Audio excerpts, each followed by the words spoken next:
Hello, everybody. Hi, hi, hi. Hi, hi, hi.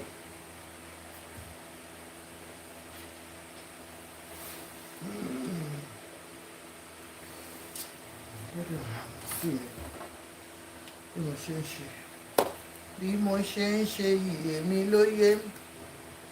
Hi, everybody. Ẹ káalẹ́ o gbogbo ẹ̀yin ọmọ Nàìjíríà lápapọ̀. Ẹ káalẹ́ o, ẹ káalẹ́ o. Good evening, good evening. Hi, hi, hi. Thank God it's Friday. Oto. Ha. UK.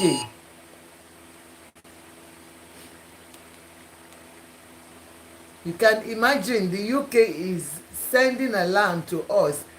Tutola Ahmed, how are you? On send alarm sí wa pé it's hot. Be careful. Ogbono. Hey God.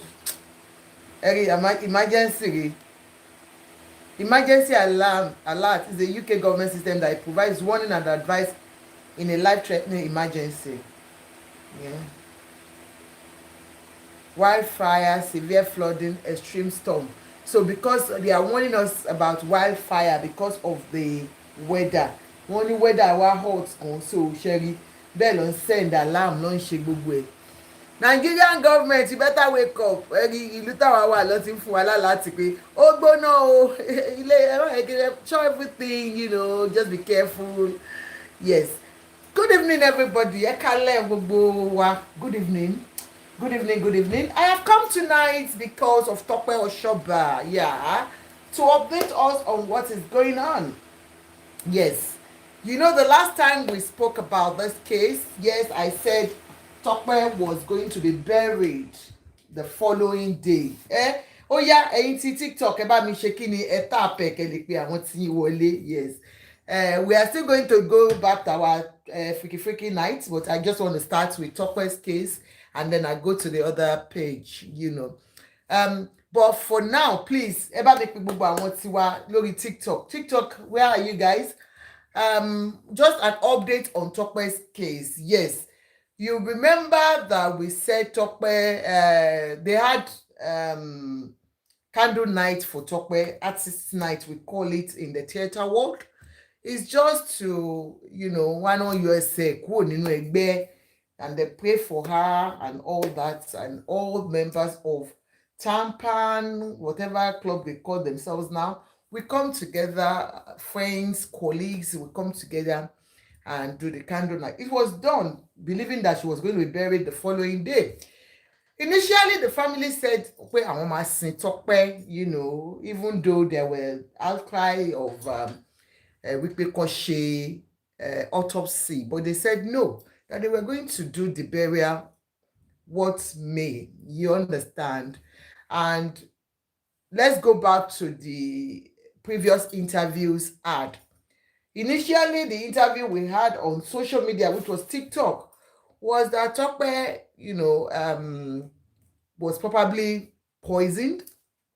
They don't know what happened to her, that she was in a vehicle, she ran out, she went to the police station, Anyway, Kule Afod did us a very good job by going to the family home to speak with Tope's sisters, aunties, and they confirmed to us that Tope was actually on substance, and that was why she left home. Yeah. Because of the kind of job I do, and because of personal experience, I want us as mothers, as parents, as guardians, to please watch out for our youth when it comes to substance. And that's why I'll be hammering more on it, so that nítorí, for the sake of other youths, and what can be done. I can remember the last time when we spoke about substance, somebody was asking, she was only taking weed. Can weed cause psychosis? And I can come boldly to tell you today that yes, it can trigger psychosis episode in people. So Tope's aunties came out one yes pé Tope wà on substance, and that was why she left home in the first place. Then wọ́n wá interview gbogbo wọn, but even at that the family still insisted that Tope was going to be buried the following day, even though we have seen some fake activists already asking for justice for Tope. Like I said, and I will continue to say it, Tope's family, ẹ jọ̀ọ́ gbogbo ẹ̀yin bloggers, any little one that you can cut, please cut this and let it go to Tope's family. Tope's family, mo bẹ̀ yín ni, nídìílé ìyá Tope, nídìílé bàbá Tope, ẹ jọ̀ọ́ bá mi power tap lórí TikTok, ẹ jọ̀ọ́, please. Family, Tope's family, both maternal and paternal, please do not allow social media to do justice for your daughter. Let your justice for your daughter be between the government and yourself, the police, the hospitals, whatever that is going to be done, let it be done outside social media. Mo fọlọ́run bá bẹ̀ yín. Social media ò kí ń tún nǹkan ṣe o, wọ́n máa ń ba nǹkan jẹ́. If you're speaking with any blogger, Mom Honey, how are you, darling sis? Tẹ́ bá máa bá any blogger sọ̀rọ̀, ẹ mọ̀ tẹ́ máa sọ fún wọn o. All bloggers, all of us out here are here to make money out of your own pains. Yes, it is called content creation. To us, we are creating content, but to you, you are in pains. Yeah, and we're careful on what you talk about to bloggers.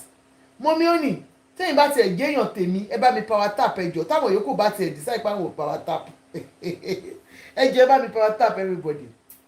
You know? So, mo bẹ̀ yín, do not allow social media to take this case away from you. Yes, you have done the right thing by saying you are now going for autopsy, which is the normal thing for any reasonable family to do. Sis me, how are you, darling sis? Ẹ káàbọ̀ Aunty Jumi. You understand? Any reasonable family, sincerely, it's just that in our own country, team of Potonja autopsy, we seem to see autopsy as tó bá pààyàn àbí tó suspect death èèyàn.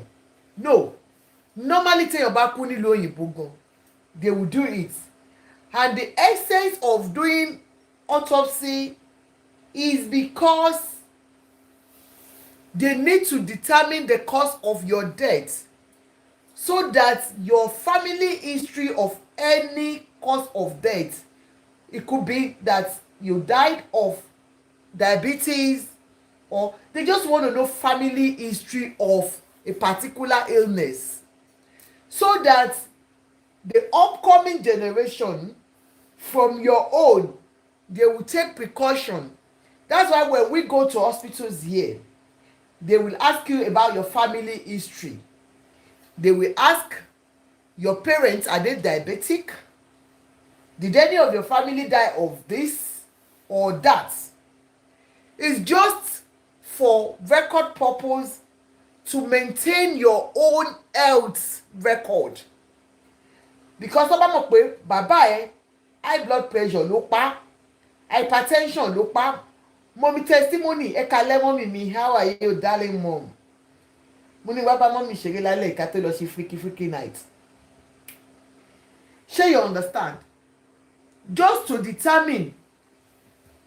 Thank you so much, Juliana. Thank you. Much love, man.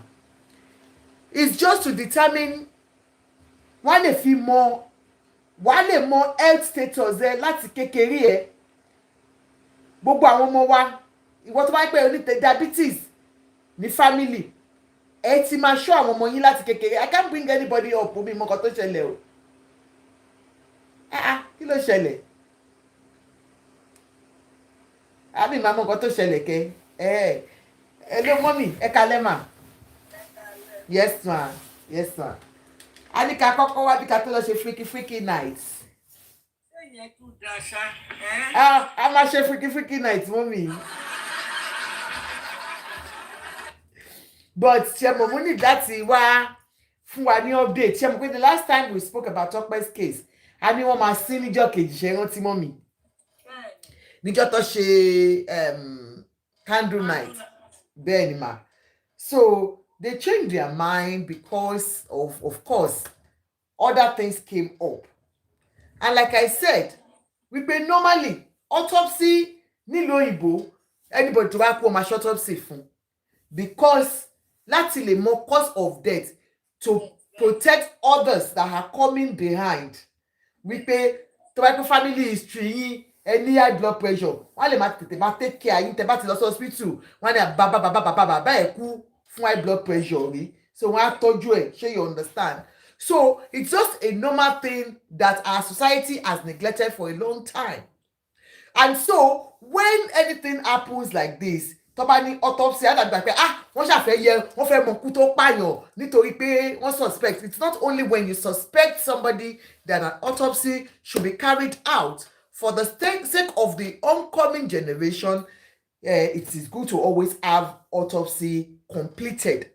And so Tope's case is not an exceptional one because the family now said, okay, now mommy ma commute nítorí kíkọ lè fi ṣó ti yé yín mà ẹ má bínú mommy yes ma so nítorí pé kí wọ́n lè fi mọ nǹkan tó ṣẹlẹ̀ gangan now story ti change o ẹ̀yin èèyàn and the reason being that there is a family of Tope ní ẹbí ẹ jọ̀ọ́ mom honey ẹ bá mi news mom honey okay so family Tope kan wá ṣé mo sọ fún yín pé thank God for Kunle Afford tí ó tẹ̀ ìmọ́lẹ̀ sí àwọn nǹkan kan tó ṣókùnkùn okay so with Kunle Afford's interview going on ó interview àwọn aunts àwọn ti sọ tiwọn we were able to deduce that Tope has always been on substance right from nígbà tó wà nínú àwọn ẹbí ẹ̀ yeah and like I said àwọn èèyàn kan bi wá pé ṣé cannabis ó lè fa psychosis. I am bold to tell you that cannabis can cause psychosis episode. Yes, it can trigger it in people using it. So because a lot of people have said, even cousin tó ní cousin òun tó yìí sọ̀rọ̀ ó ní Tope ò kì í mu colos or anything ó ní cannabis ló máa mu òun mo ṣe fẹ́ kí gbogbo wa as parents bá ṣe wà lénìí ká wá mọ̀ wípé please do not underrate cannabis use tó bá mú in excess ó lè fa àrùn ọpọlọ yes ẹ káàbọ̀ àǹtí Àyànfẹ́ how are you darling sis ó lè fa àrùn. Because we lost my sister's son today. Oh my God. 26 years old boy. So how old? 26. Oh Jésù ẹ máa lọ ẹ pẹ̀lẹ́ sis. Ọlọ́run bá mi nu omijé burúkú lójú gbogbo yín o. Àní rírú ẹ̀ mọ́ lórúkọ Jésù. Sorry about that sis. Ẹ máa lọ ẹ jọ̀ọ́. Sorry about that sis. Ẹ má bínú ẹ jọ̀ọ́. So sorry for your loss sis. Ẹ má bínú. Auntie Tolani is in a long time. How are you, darling sis? Tolani already, my darling sister. How are you, nìyẹn? How are you, darling? So, ẹ ṣé gan. So, òun ló ṣe fẹ́ wá ní alẹ́ yìí. Oh, I love you, sis. Thank you so much. Let me clap for auntie. Yeah. Láti lè jẹ́ kí gbogbo wa mọ̀ pé weed taking can trigger that out. And so, we'll be talking about substance misuse as usual. And then I will go ahead to tell us, wípé now they have postponed the burial till further notice. Let's clap for them. I will tell you the reason for clapping for them. Initially, I myself have said it's mommy testimony. I say mommy me, mommy me ti náwó. Mommy am I náwó? Am I náwó mommy? You know, initially I said they should not, and I will still continue to say it. Family Tope, ẹ jọ̀ọ́, ẹ ṣọ́ra fún bloggers. Now that you have postponed the burial till further notice, it is good. Because you are in doubt. There are things that are coming out. Tó ṣókùnkùn sí wa, tẹ́ fẹ́ tan ìmọ́lẹ̀ sí, and it's good. Apart from the fact that it is normal for you to do autopsy, yeah?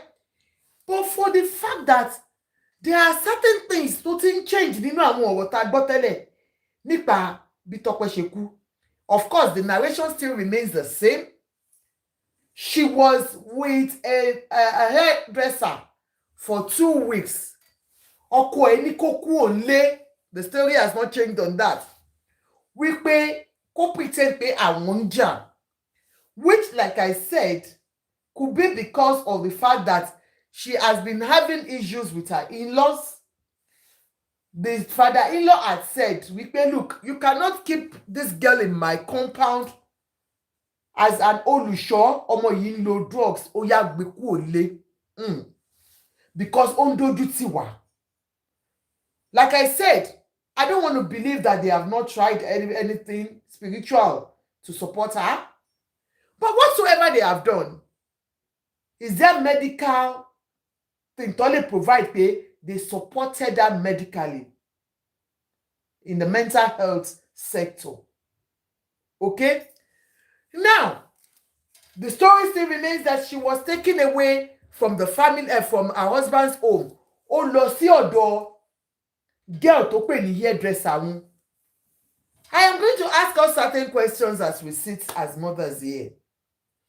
Wípé ọ̀dọ̀ hairdresser yẹn, why did she choose to go to the hairdresser? Why not the family home tó sọ fún ọkọ ẹ̀ pé òun lọ, extended family? She has answered that already fún àwọn kan wípé ṣé ọ̀dọ̀ family tó yẹ pé òun ti kúrò tipẹ́tipẹ́ nígbà tó wó wà, nígbà tí ò wá sówó mọ́ lòun fẹ́ padà lọ, which is fine. But ṣé Tope ò ní àwọn ọ̀rẹ́ tó lè finú tán tó lè lọ sọ́dọ̀ wọn ní period yẹn? Why did she choose that particular girl's place? Níbi tẹ́gbẹ́ lẹ́lẹ́ ló ń sùn. Now, when this girl came out to talk to us, ọmọ yẹn sọ pé inú mi dùn wípé àwọn ẹbí Tope ti agree láti ṣe autopsy. But ẹ jọ̀ọ́ mo tún fẹ́ bẹ̀ yín ni, gbogbo ẹbí Tope, ẹ má dá any activist lóhùn lórí ọ̀rọ̀ yín o. Ẹ má jẹ́ kó sọ case yín di case justice for Mohbad. Mo fi Ọlọ́run bẹ̀ yín. Whoever that activist is, it is not about activism. It is not about social media. It is about the facts. It is not about emotions. It's about facts. Àwọn facts ẹ bá ní kẹ́ mú dání. Let the police handle this case professionally. Follow it with your lawyers if you need to. Ẹ jọ̀ọ́, ẹ má jẹ́ kó bá yín ba case yìí jẹ́. Tope has a very good case. But ẹ bá jẹ́ káwọn content creator tó sọra wọn di lawyers sórí social media, wọ́n máa bàjẹ́ fún yín. Keep your story to the police, to everyone investigating it. Ẹ má gbé wá sórí social media, mo fọlọ́run bá bẹ̀ yín. Ẹ má jẹ́ kó bá yín jà fún Tope. Ẹ jẹ́ kí ìjọba jà fún Tope. Ẹ jẹ́ kí ìjọba ṣe kí ni, kán jà fún Tope. Kán ṣe investigation wọn. The autopsy will determine the cause of death. And you may me mute, ẹ káàbọ̀ mà. The autopsy will determine the cause of death. Thank God, wọn ò lọ assume òun. Dépò pé máa sọ pé inconclusive. This one will be conclusive. So allow them to do their jobs. Yeah?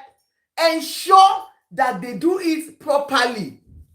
If it means that you allow because there's not even controversy on this. Let the government do it and then you take it up from there. Ẹ jọ̀ọ́ nítorí Ọlọ́run. Social media máa ń ba nǹkan jẹ́ ni o. Wọ́n máa láwọn fẹ́ dáwó fún yín. Wọ́n máa entice you with money. Please do not allow it. There is no justice on social media. Àtijẹ àti mu ní social media. There is no justice. Emotions ni. We solidly believe in emotions. And that is why I'm always begging everybody. When you are coming on my platform, leave emotions and let's talk reality. Now, let's now go ahead. So they have started the process. Want to stop burial and they will do the autopsy, which is fine. Now, kí ló mú wọn fẹ́ ṣe autopsy nísìn? We remember that this particular girl told us. Thank you so much, Jimmy's Kitchen. Ẹ rántí girl tó jẹ́ hairdresser tó gbà sílé for 2 weeks. Nígbà tó rojọ́, ó ní àǹtí Tọ́pẹ́ kò pé wọ́n dé, wọ́n gbẹ́rù dé, and because wọ́n àti wọ́n ti wà tipẹ́. In fact, I saw a platform like, oh, ọmọ dáadáa. And even we said it here that day. We pay for a girl tí ò sí nǹkankan lọ́wọ́ ẹ̀. Tó dẹ̀ lo àágùn ara ẹ̀ for 2 weeks tó gbà sọ́dọ̀. She even said she communicated with the husband wípé òun ò like bí ẹ ṣe fi wọ́n sílẹ̀ o, ẹ máa wá wò wọ́n o, and the ọkọ sọ pé òun bọ̀ kò wá. She was like the middleman there, that's the girl, communicating with the so-called godmother and everybody tó mọ̀mọ́ Tọ́pẹ́, ó ti yé yín. This same girl, nígbà tí wọ́n ní Tọ́pẹ́ sá kúrò nínú mọ́tò ní Ìkòròdú nígbà tó ń gbé lọ bá mọ́mí Ọ̀ṣọ́bà wọn. It was the same Tope that, Tope told them at the police station wípé òun ò mọ̀, ó sọ fún àwọn people yẹn níbi tó ti sábọ́lẹ̀ pé òun ò mọ̀ rí. Which we said here on our platform that it could be she was going through an episode of psychosis. Yeah? Now, where am I going with this? Girl, why explain fáwọn ọlọ́pàá wípé ṣe bọ́dọ̀ òun ló ń gbé, òun kó fọ́tò jáde láti fi show, ó sọ gbogbo ẹ̀, wọ́n kó wọn lọ sí ọ̀dọ̀ ọlọ́pàá dẹ̀. Tọ́pẹ́ calm down, ó accept pé òun mọ̀ rí lóòótọ́, you understand. Story change nígbà tí another brother tí wọ́n pè ní brother Tọ́pẹ́. Remember, Tọ́pẹ́ has no brother, no sister. Ìyá ò bímọ mi mọ̀ bóyá bàbá ẹ̀ bímọ mi, but ìyá ò bímọ mi tí ìyá ẹ̀ fi kú láyé. Ìyá àti bàbá ẹ̀ kú lọ́mọdé. Now, there is a guy tó ní òun àti Tọ́pẹ́ tí ń ṣe bí ẹ̀gbọ́n àtàbúrò. So Kúnlé Afford ó interview boy. And the guy gave us another narrative of who Tope is. Definitely, he himself did not deny the fact that Tope was on substance, but like others, he said she is not even her cousin. Truly, only because I want to do that, but that's kékeré. So be cousin náà ni, sure you understand. So we can call him distant cousin. Ó ti yé yín. Only at the end of the day, only Tope máa ń lo cannabis. Only cannabis and nothing more. Wípé so gbogbo èyí tí àwọn olùṣọ́ gbé jáde pé ohun kolos yẹn, they don't believe in it. Whichever way, she was on cannabis. Now, this brother now told us, cousin told us, wípé girl tí gbogbo wa pè ní Messiah, which is the hairdresser, wípé Tope ti send message sóhun wípé girl yìí máa ń ridicule òun gbogbo wa tóun wà lọ́dọ̀ èyí. Remember pé Tope ò tí jáde tó fi kú o from that girl. But while she was there, she was communicating with this her cousin. Ó ní ó send message sóhun wípé girl yẹn máa ń ya, ó máa ń lọ pa àwọn èèyàn, ó máa ya fọ́tò òun. Wọ́n á máa fi òun ṣe yẹ̀yẹ́. but mo fẹ́ bi wá ní nǹkan kan for everyone tó sọ pé Tope bóyá orí ẹ̀ pé mi ò lórí ẹ̀ pé ẹjọ́ I'm just getting somewhere but she said wípé the guy said Tope sọ fún òun pé gẹ̀yẹ́ màmá ya fọ́tò òun now bringing us to Tope going down from the vehicle tó ló sábọ́lẹ̀ wípé olóhùn ò mọ gẹ̀yẹ́ rí remember pé wọ́n ní Tope ní òun ń gbọ́ discussion girl yìí hairdresser yẹn pẹ̀lú ọkọ òun wípé tó sọ pé àwọn ọmọ tó máa tó kú àwọn á ju òkú ẹ̀nù wọ́n rò pé orí òun ò pé wọ́n tètè kọ́kọ́ máa bi wá ni pé Tope were high on something as at that day why did they think that she was not okay tí wọ́n fi ń sọ̀rọ̀ àwọn ọ̀rọ̀ yẹn ẹjọ́ ẹ máa dé o. To me, my own opinion about this is my opinion. Is that peradventure on that particular day, Tope was high.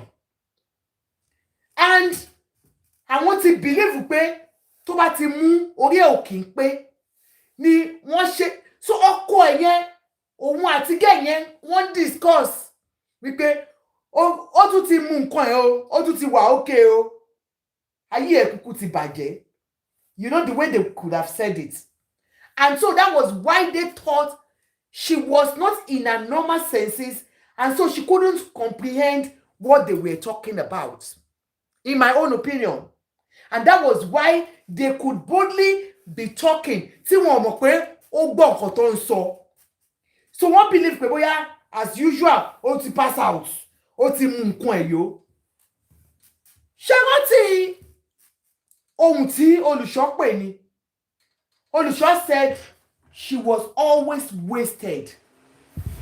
It's a very heavy word to use for somebody you actually called your partner. Ó ní Tope máa ń wà wasted. Èyí ò gbọ́dọ̀ lú fọ́mọ ọ̀dọ̀ tó mú gbó tó mú nǹkan. So you can imagine even kó tẹ̀ sọ pé ó máa ń wà heavy on substance but he said she was always wasted. Wasted ló pé wasted. So now for the girl tí ó sọ tí Tope complain pé ó wá ń take picture òun wípé ibi tóun bá sùn sí ó máa lọ kó àwọn ọmọ àdúgbò wọ́n á máa ya fọ́tò òun. Come on, let's think about it. If Tope was always okay tí ó bá ṣe pé ó wà on substance lóòótọ́ will the girl have that audacity to go and be bringing people come ayọjú wò come aya photo ẹ̀ for what? Are you getting me? Tope ti di òkú ọ̀run o. What? Yes ma ẹ kò bá mi mute ma ẹ má bínú mú mi. Tope ti di òkú ọ̀run o ó ti yé yín but truth be told Tope herself was heavily on drugs and so it was during a vulnerability moment a vulnerable moment that they took advantage of her. Girl tó lọ gbé lọ́dọ̀ ẹ̀ yìí ó mọ̀ pé Tope máa wà vulnerable that was why tó fi ń ridicule ẹ̀ tó lọ ń pe àwọn ọmọ àdúgbò láti máa ya fọ́tò because tó bá mọ̀ pé orí Tope pé tó kọ̀ yẹ pé ó ní problem pẹ̀lú ọkọ ẹ̀ tó wá gbọ́dọ̀ ẹ̀ èèyàn kò lè wá gbọ́dọ̀ ẹ̀ tó kọ̀ fún máa pa àwọn èèyàn pé wá ya fọ́tò ó wà ń bẹ̀ tí bá wà normal tí mo jókòó báyìí káwọn èèyàn kàn wá ya fọ́tò mi for what fọ́tò mi kí ló fẹ́ fi ṣe kí ló fẹ́ fi fídíò mi ṣe but bóyá at a vulnerable moment ó fi ṣe yẹ̀yẹ́ ló ṣe ní kọ́ máa wá ya fídíò ẹ̀ ti understand and this is the same girl that came out to talk as if she only helped Tope wípé òun dúró ti Tope nígbà ṣòro yeah Tope was not a perfect person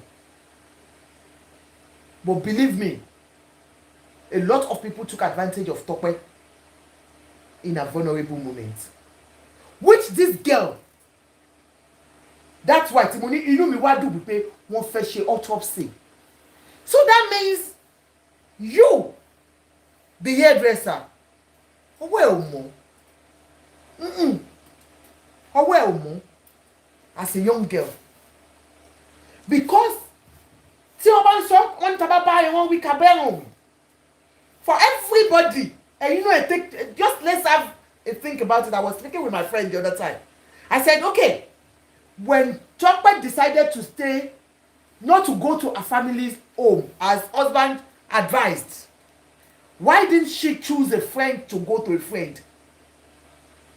Gbogbo àwọn ọ̀rẹ́ Basira Badia, best friend Denny, she's an actress. Why didn't she go to Basira's house? Why didn't she go to this her brother's house? Because brother yẹn sọ pé ó ti sọ pé òun bọ̀ lọ́dọ̀ òun kò kàn wá mọ́ ni. Why did she choose this girl's place? She chose this girl's shop or whatever níbi tí ò sí ná for a year tó níbi tí kò sí ná tó lọ sùn sílẹ̀ lẹ̀, because that was the only place she was able to continue to do what she knew how to do best. Whether you want to accept with me or not, I don't know. Because ọkọ ti lè kú òlé, and tó bá lọ sọ́dọ̀ ọ̀rẹ́ ó mọ̀ gbogbo àwọn ọ̀rẹ́ ń wá against a use of substance. Most of them will run away from you. Anybody tẹ́ bá mọ̀ tó bá lo substance, ẹ lọ find out.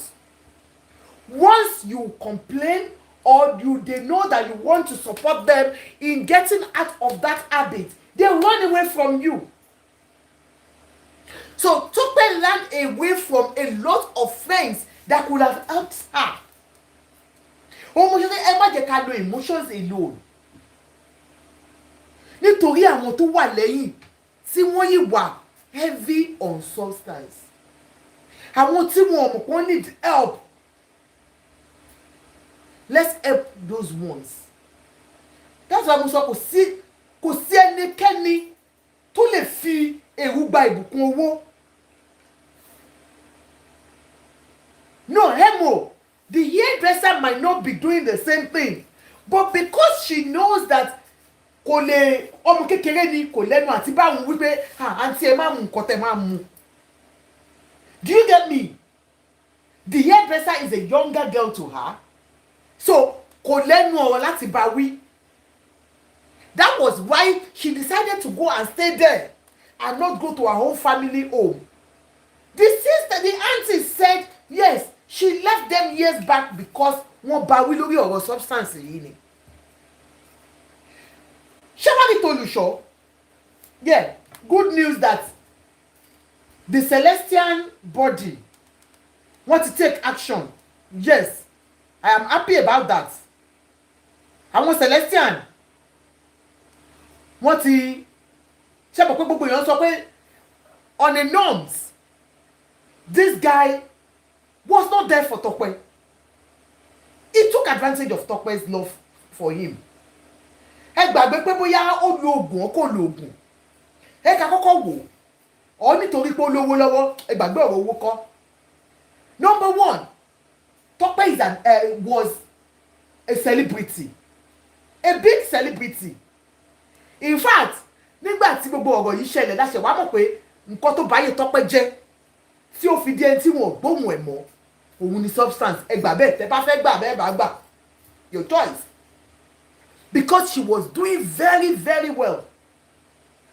Now, this same Tope, when she met that Olusho, the same Olusho that took advantage of her, Olusho had always wanted to meet her as a big celebrity. Ó wá pàdé ẹ̀. Kó má dáwó fún Tope period yẹn, gbàgbé ọ̀rọ̀ owó. The fact that Tope ti ẹ̀ kó ẹsẹ̀ ẹ̀ wọ church ẹ̀ is an added advantage for him. Because celebrity ni, ó máa pe èrò wá sí church ẹ̀ naturally. Ó tún wá di pé wọ́n tún wá dá owó fún Tope. Òun lọ̀rọ̀ owó ṣe wọnú ẹ̀. Ṣé fẹ́ gbà mí gbọ́? Ẹ fẹ́ gbà mí gbọ́? believe me, that Olusho initially might sincerely love Tope. I am just, guessing. Might sincerely love Tope because added advantage ni Tope jẹ́ fún. Ó máa pérò wá ṣọ́ọ̀ṣì ẹ̀. And she was a beautiful girl. Kálẹ̀ tó ugly tẹ́lẹ̀ ni wọ́n ní ó fẹ́ take advantage ẹ̀ kò kú fáyọ̀ ó ṣàwé orí, but Tope was a beautiful girl. Ó lè lo nǹkan fún omi ò sọ bẹ́ẹ̀ o pé kò lò, but bọ̀bọ́ yẹn naturally ó máa love Tope tẹ́lẹ̀tẹ́lẹ̀.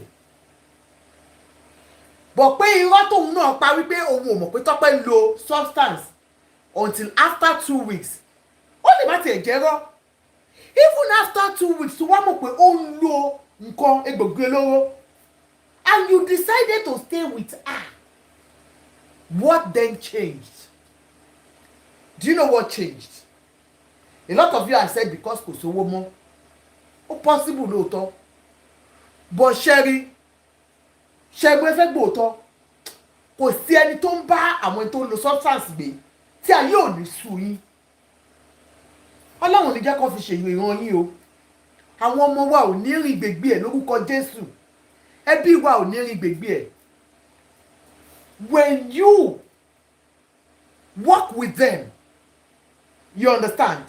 Nítorí iṣẹ́ tí èmi ń ṣe, èmi ń sọ fún yín first hand wípé it is difficult to live with them.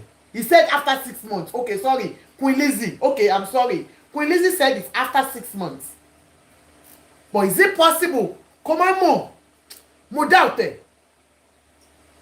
Mo fẹ́ gbàgbọ́ pé ó parọ́ pé after 6 months lòun ṣe mọ̀. It is a big lie.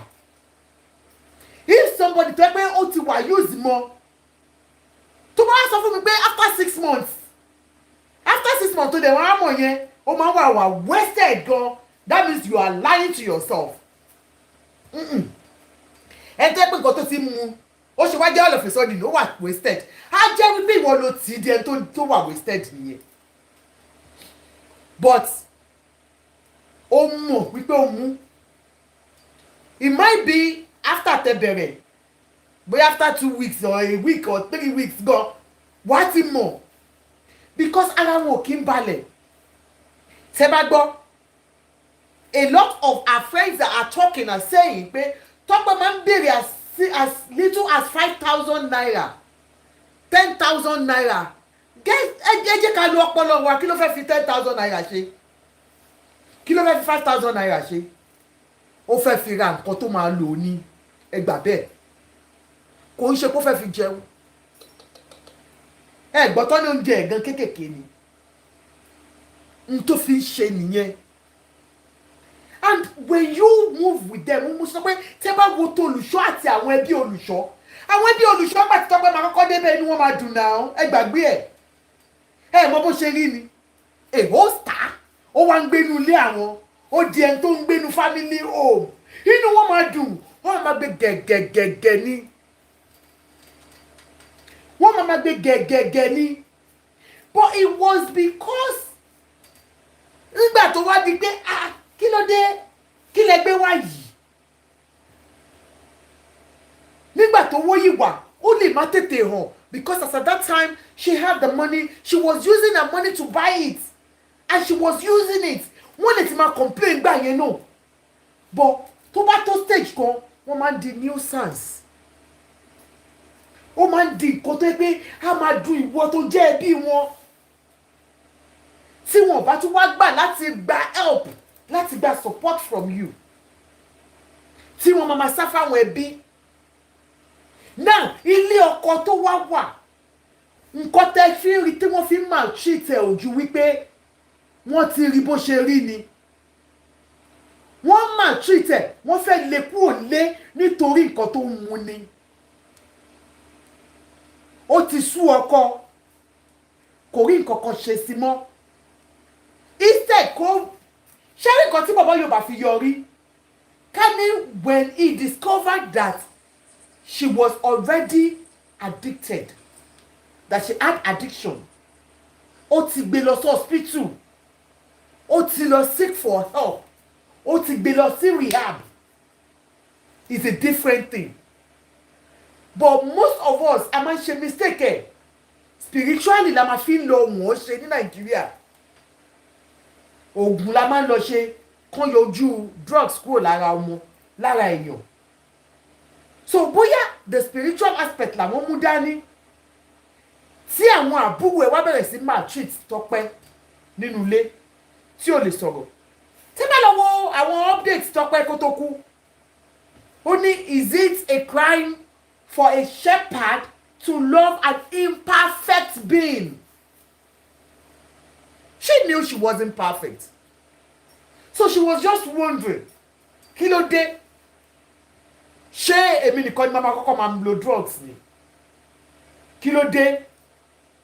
So she knew she wasn't perfect, but she thought they could have just continued to tolerate her.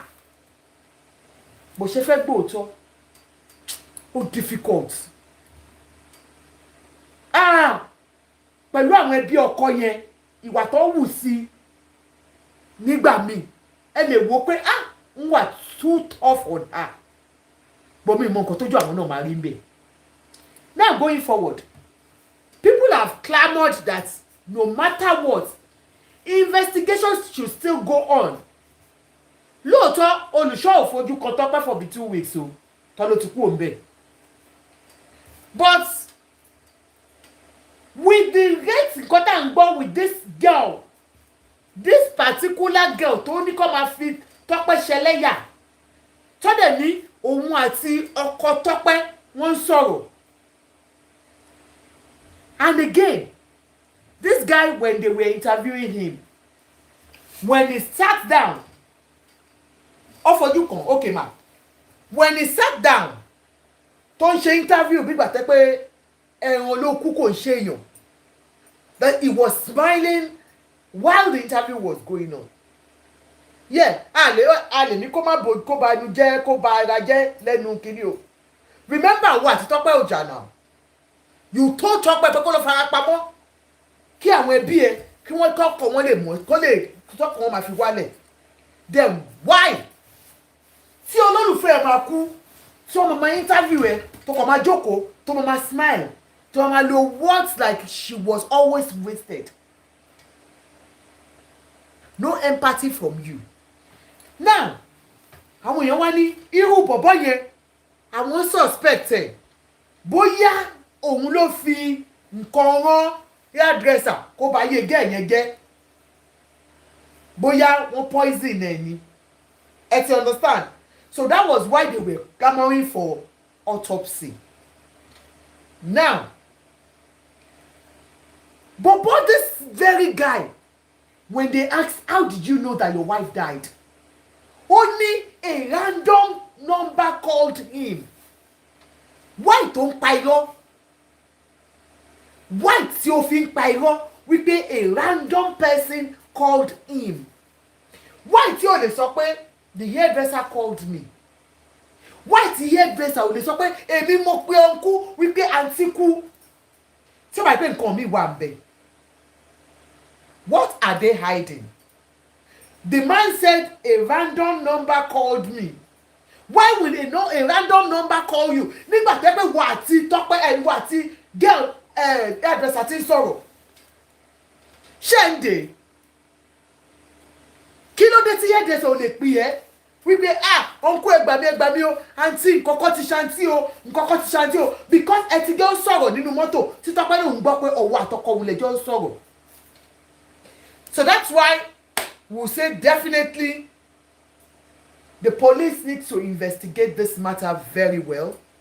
And because people have been calling for the Olusho to step down from his Olusho Ipu shepherdship, àwọn Celestial mo mọ̀ pé máa ń bú ìjọ mímọ́, ìjọ aláyọ̀, ẹrú kan ló ń jẹ́ kó búgba ẹrú, ẹ̀yin Sẹ̀lẹ̀ ẹ má bínú, because ibi tó bá ti ń sọ̀rọ̀ pé àwọn ṣe nǹkan ọ̀bàjẹ́ mostly Sẹ̀lẹ̀ ló máa ń bá ń bẹ̀. Now ẹ̀yin Sẹ̀lẹ̀ ẹ jẹ́ n fún yín látẹ̀wọ́, they have launched an investigation into this, yeah. Celestia has launched an investigation into this, and they have said the murky allegations surrounding the involvement of Prophet Itunu Onodeko are, to say the least, quite embarrassing to the Celestial Church of Christ, as we are not folding our hands and watching from the cab as the name and image of our church is dragged and battered by the alleged involvement of Prophet Itunu Onodeko in the untimely death of Temitope Oshoba. As a church, we are already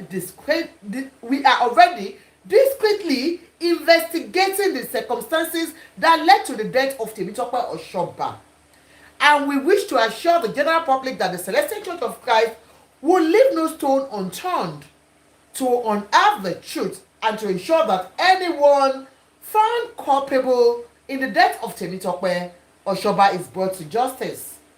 We are also calling on the police and all relevant law enforcement agencies to ensure that the death of Temitope Oshoba is properly and thoroughly investigated with the view of ensuring that justice is served. The Celestial Church of Christ is ready to work hand in hand with the relevant law enforcement agencies to ensure that all culprits are brought to book. His Eminence Reverend Emmanuel Mobiyina Oshofa, pastor and spiritual head of the Celestial Church of Christ worldwide, wishes to assure that the family of the deceased and the general public that the internal machinery of the church is working round the clock to ensure that justice is prevailed. That justice is prevailed and is served in this. If the allegation against Prophet Itunu Onodeko of the Celestial Church of Christ are found to be true at the end of the ongoing investigation, he will not only be made to face the internal sanction of the church, but he will also be made to face the full length of the law. May the soul of Temitope Oshoba rest in peace. So, the Celestial Church of God has said, yes, they are with us in this investigation. They are doing their own investigation. And like I heard, I didn't read it from here, but somebody told me that they have told him to, for now, step aside as being the shepherd. I don't know how far that is true. If it is true, let me know. They said they have told him to step aside for now until investigation is completed, and there and then they could say yes, Otoni. And definitely I applaud them for this, and I will say there is no doubt Tope was on cannabis. Like I said, I don't know of any other one. And for us, for educational purpose, there is a girl I put on my page that talked about how the medication she took induced psychosis from her. Yeah? Like somebody was asking that Temitope doesn't take colos, but she was taking cannabis. This girl wasn't on cannabis. She wasn't on anything. She was on weight gain medication. Only weight gain medication lòun lò. Only all of a sudden níjọ́ kan bóun ṣe fàṣọyà mọ́ra òun lọ́rùn nìyẹn tóun rí bí Tinubu ṣe dọba. Santiago, how are you, sir? Bóun ṣe rí Tinubu, that she was actually seeing vision. She was seeing vision. And tí ò kìí ṣe pastor, tí ò kìí ṣe wòlíì. But she was telling us, remember they said Tope, bàbá yìí ní wọ́n ní Tope pé èèyàn kan ló Tope pé òun tó lóun ríran òun rí tí ọkọ òun fẹ́ pa òun tí ọkọ fẹ́ pa òun. These are psychosis episodes. Kò ń ṣe pé irọ́ ni Tope ṣe bí eku fẹ́ ya wèrè. For anybody tó bá ní gay yẹn parọ́ pé Tope fẹ́ ya wèrè, kò ń ṣe bẹ́ẹ̀. It goes to show you that on that particular day, she was on something. Why did Mama Oshobe say to come agbebo? Because she was high. Why tó fi sọ pé ó ń ṣe bíi pé ó ti fẹ́ ya wèrè? It's because ó take kìkìní yẹn tó bá ti take in excess. Wọ́n máa ma ṣe ó ríran á lóun lálàá òun rí pé ọkọ òun fẹ́ pa òun, ọkọ òun dejò, ọkọ òun di ọká. This girl was not on kìíní and people even commented on her tẹ́ bá lọ wo page mi page 13 sọ̀rọ̀ yìí. Àwọn èèyàn kan comment wọ́n ní màmá ẹ̀ wá ṣe Thanksgiving. Ó lóun ya wèrè tóun ya aṣọ mọ́ra lóhùn tóun kígbe ha Tinubu máa dọba, Tinubu máa di governor, Tinubu máa di president. Only vision. That's an episode of psychosis. And like I said, Tope has been going through depression. Substance can lead to depression. Excessive use of all these things can lead to depression, can lead to psychosis. Ó máa ń sọ̀yàn di wèrè ni. Say no to drug. Everyone that you're watching me, no matter what you are going through, never supplement it with that substance. Ó máa ń ba nǹkan jẹ́ ni. Ẹ gbà pé òótọ́ tí mò ń sọ fún yín. Even the family that said àwọn ò fẹ́ ṣe autopsy tẹ́lẹ̀tẹ́lẹ̀, believe me, tí ò bá ṣe pé àwọn contradictory things tó ń rí between this hairdresser and her husband, wọn ò ní ṣe autopsy. Because I don't want to preempt it, the autopsy result. You'll be surprised at what will come out of it. Ẹ kọ orúkọ mi sílẹ̀ kẹ́ try sílẹ̀ ni. Ǹtẹ̀ máa rí the result of that autopsy, you'll be surprised at it. Because the family got us up ẹ jẹ́ kó lọ sí tẹ́lẹ̀tẹ́lẹ̀ wọ́n mọ tó ń ṣe. But with nǹkan táwọn tí wọ́n ṣẹlẹ̀ láàrin ọkọ ẹ̀ pẹ̀lú nurse mo ní nurse hairdresser yẹn ló ṣe jẹ́ kó agree pé kó lọ ṣe autopsy sí. But don't be surprised at what we'll get from the autopsy. Yes, we await it. But come and see. I don't see any poison in this. Don't let us preempt because I am not a doctor, I am not a nurse, but I'm just saying what I know, the little idea I have because of my profession about, substance misuse and how it affects individuals. And so, that's where we are on Tope's issue. And like I said, I just want us to deliberate on it. What are your thoughts? Kí lẹ rò lórí ọ̀rọ̀ yìí before, because I am going for freaky nights. Ẹ sọ̀rọ̀. Mommy testimony. Ẹ káàbọ̀ mà. Momsy. Yes ma, ẹ kálẹ́ ma. Ẹ kálẹ́ ma. Yes ma. Yes ma. Ó lágbára o, Mr. Àjọkẹ́. Yes ma. Orí tata tó bára wa lọ́rọ̀ Tọ́pẹ́ yìí ó lágbára díẹ̀ o. Ó ti di àlè sí o for now. Ọ̀rọ̀ hairdresser àti ọkọ ẹni tó pè lọ́kọ ẹ̀. Wọ́n ti gbogbo àlàyé tẹ́ tí ń ṣe látàárọ̀ kò sí rọ́ nínú gbogbo nǹkan tẹ̀ ń sọ yìí, reality lélẹ́yìí o, kí gbogbo abiyamọ ká máa fi kọ́gbọ́n o, ká dẹ̀ máa fi kọ́ àwọn ọmọ wa obìnrin. Ṣé rí background Tọ́pẹ́ ti wọ́ láti ilẹ̀ o. Background Tọ́pẹ́ wọ́ láti ilẹ̀ o. For her now to go to the daddy hairdresser, the lowest person. And mommy, hey, go now. Láti lè gba ibẹ̀ yẹn lọ, ó rí pé iwájú ò ṣe lọ mú ẹ̀yìn ò ṣe padà sí. And then he's facing a lot of bullying nínú àyíká yẹn. Ṣé understand báwo ni ẹni tó bá nífẹ̀ẹ́ èèyàn, ọkùnrin tó lóun nífẹ̀ẹ́ yìí tó bá claim pé òun nífẹ̀ẹ́ pé kó parọ́ wípé àwọn ò jọ sínú set up nìyẹn.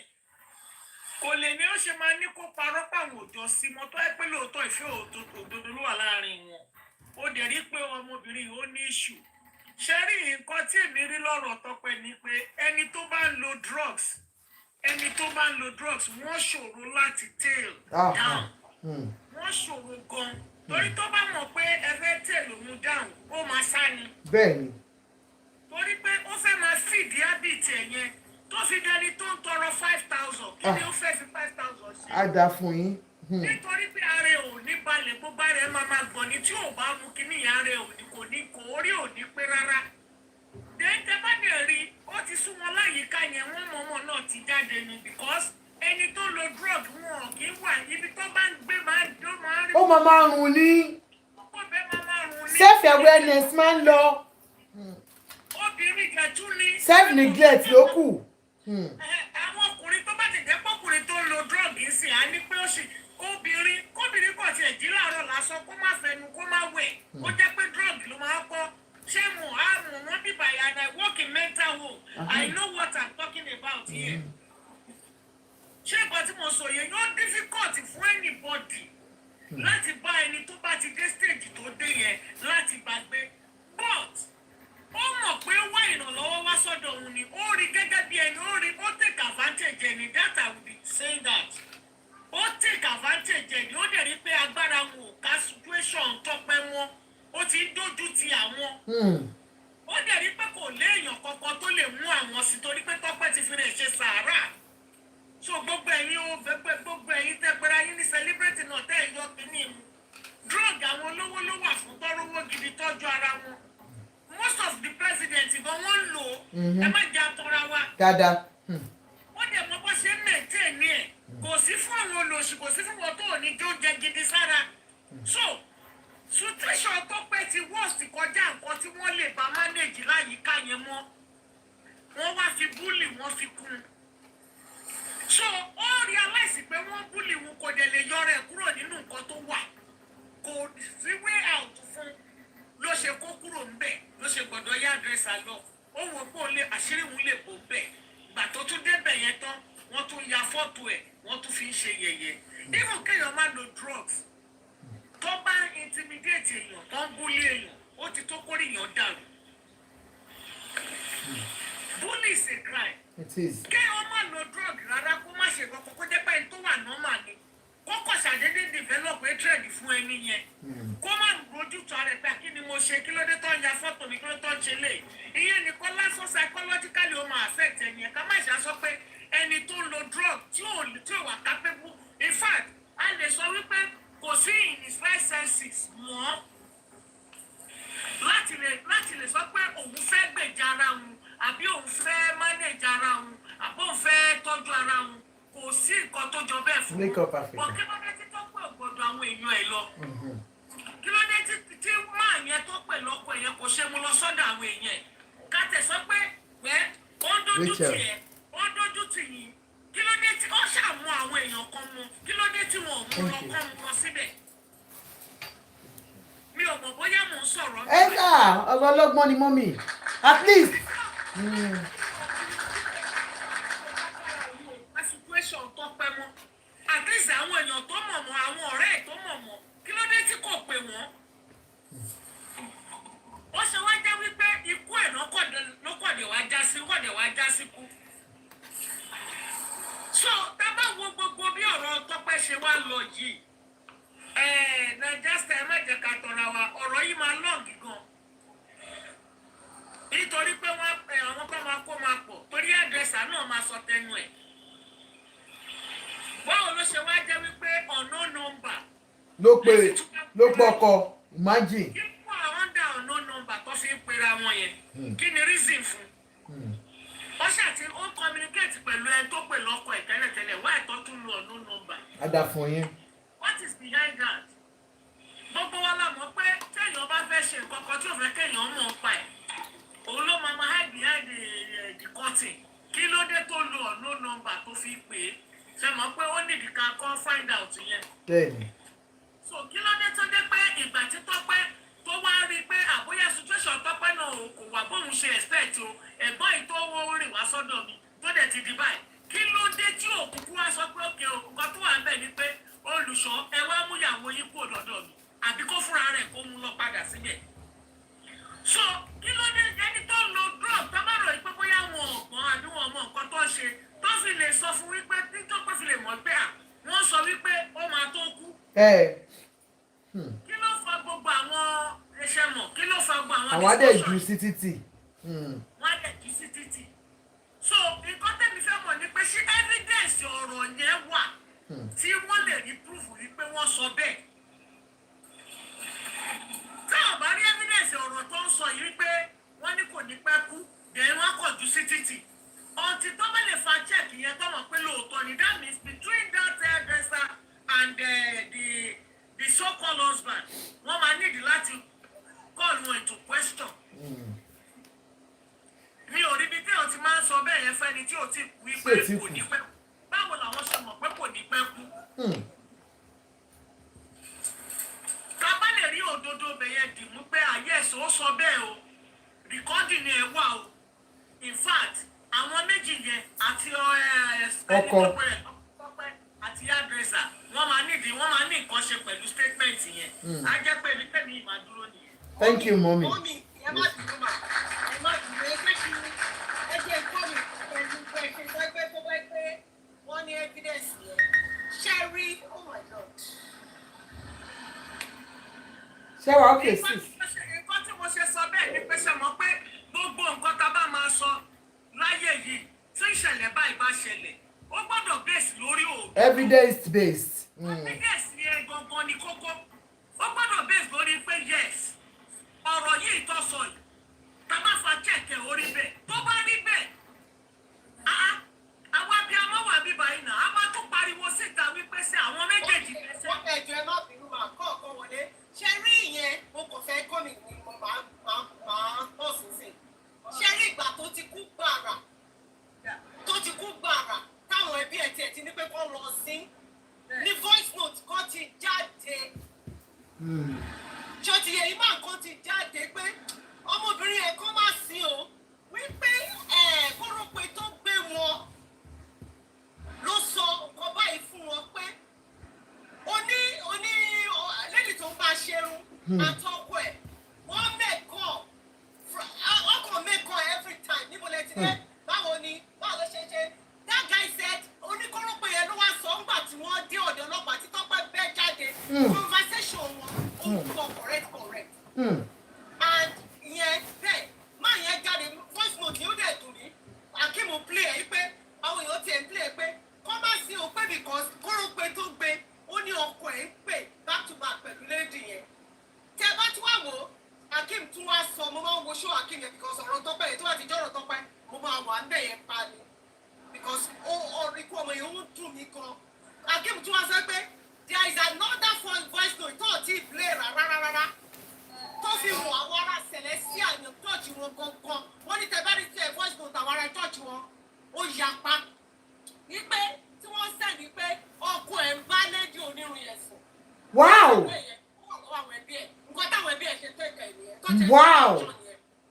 Bẹ́ẹ̀ ni tó ti play rárá nítorí àwọn ẹbí ẹ̀ ọkọ ẹ̀ tó wà London wọ́n sọ fákin pé àwọn máa take over àwọn máa take up wípé tẹ́lẹ̀tẹ́lẹ̀ bọ̀bọ̀ táyé yẹn ṣe mọ̀ nǹkan tó bá sọ bí ìgbà pé sáìdì bàbá ẹ̀ ló tún wá ọ máa ń gbọ́ ní gbogbo wọn ṣe design pé kàn ṣe ọ̀tọ̀ sí pé kàn má sí ẹ wò ó desmond kí ló mú ṣé ló bá kọ́kọ́ mu Kàdárí àti Àjọkẹ́ kọ́ ní ìrùbọ̀ tẹ́ bá gbọ́ gbogbo àwọn èèyàn tó mọ̀ dáadáa wọ́n ní ó ti mú nǹkan ẹ̀ tipẹ́ and everybody tó bá work tó bá ṣiṣẹ́ ń bẹ̀ lóòótọ́ wọ́n á ti mọ̀ pé kíní àti Àjọkẹ́ kò lè sáré pa instantly bẹ́ẹ̀ kí lẹ̀ sọ. tó bá lo overdose nǹkan àǹtí Yumi.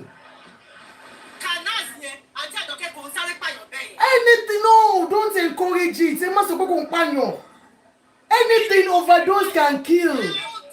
Nǹkan tèmi sọ ni pé kò sáré pa èèyàn bẹ́ẹ̀ yẹn there is much unto this kini because tí irú àti àwọn pé Akeem ló kọ́kọ́ bẹ̀rẹ̀ gbogbo wàhálà yìí.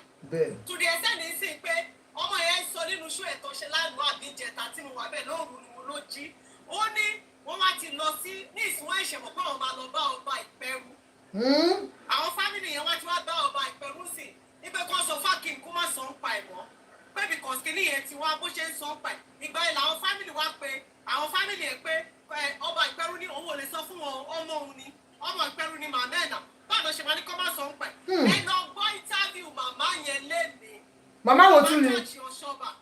Ọ̀ṣọ́bà ó ti ṣe interview ẹ lọ gbọ́ nǹkan wọn tó ṣe mo fẹ́ sẹ̀dẹ̀ sí bọ̀bọ̀ bísí màmá yẹn sọ pé lady yẹn tó yẹ pé òun ló ń pè òun tó ń béèrè pé mọ́mí ọ̀nà church yín kìíní kan kó o pe owó òun lòun pè pé gbọ́ kí ló ṣe Tọ́pẹ́ níjọ́ kejì ọlọ́mọdé ó mà ti padà lánàá ó lóun ní kí ló ń jẹ́ ó mà ti padà kú ó mà ti padà kú.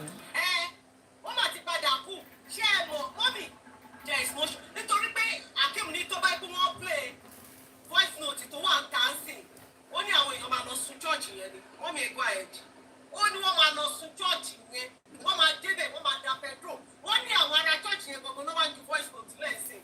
wow láti Tọ́pẹ́ she is the third wife. tí bàbá yẹn mú wa tó ń ṣe bẹ́ẹ̀ yẹn fún wọn.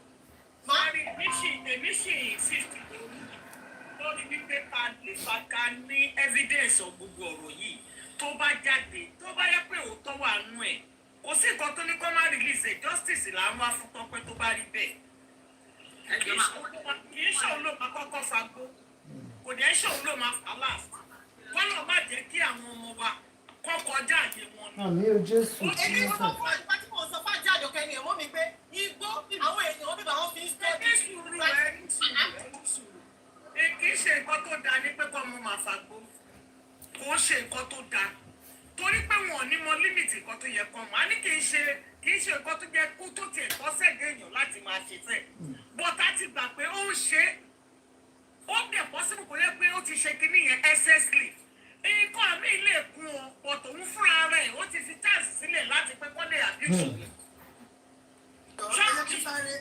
ẹ má bínú wa torí mo fẹ́ sáré jáde wọ́n ti fi chance sílẹ̀ kí wọ́n lè kọ́. máa bọ́ sílẹ̀ ẹ̀sìn ẹ̀kọ́ fún mi ní 5 minutes lẹ́jọ́. ìwọ̀n tó bá wà nílẹ̀ ó jẹ́ pé wọ́n ní voice recording. ẹ jọ mú mi ẹ jẹ́ ká yẹ kí ká gbọ́ òkè mà.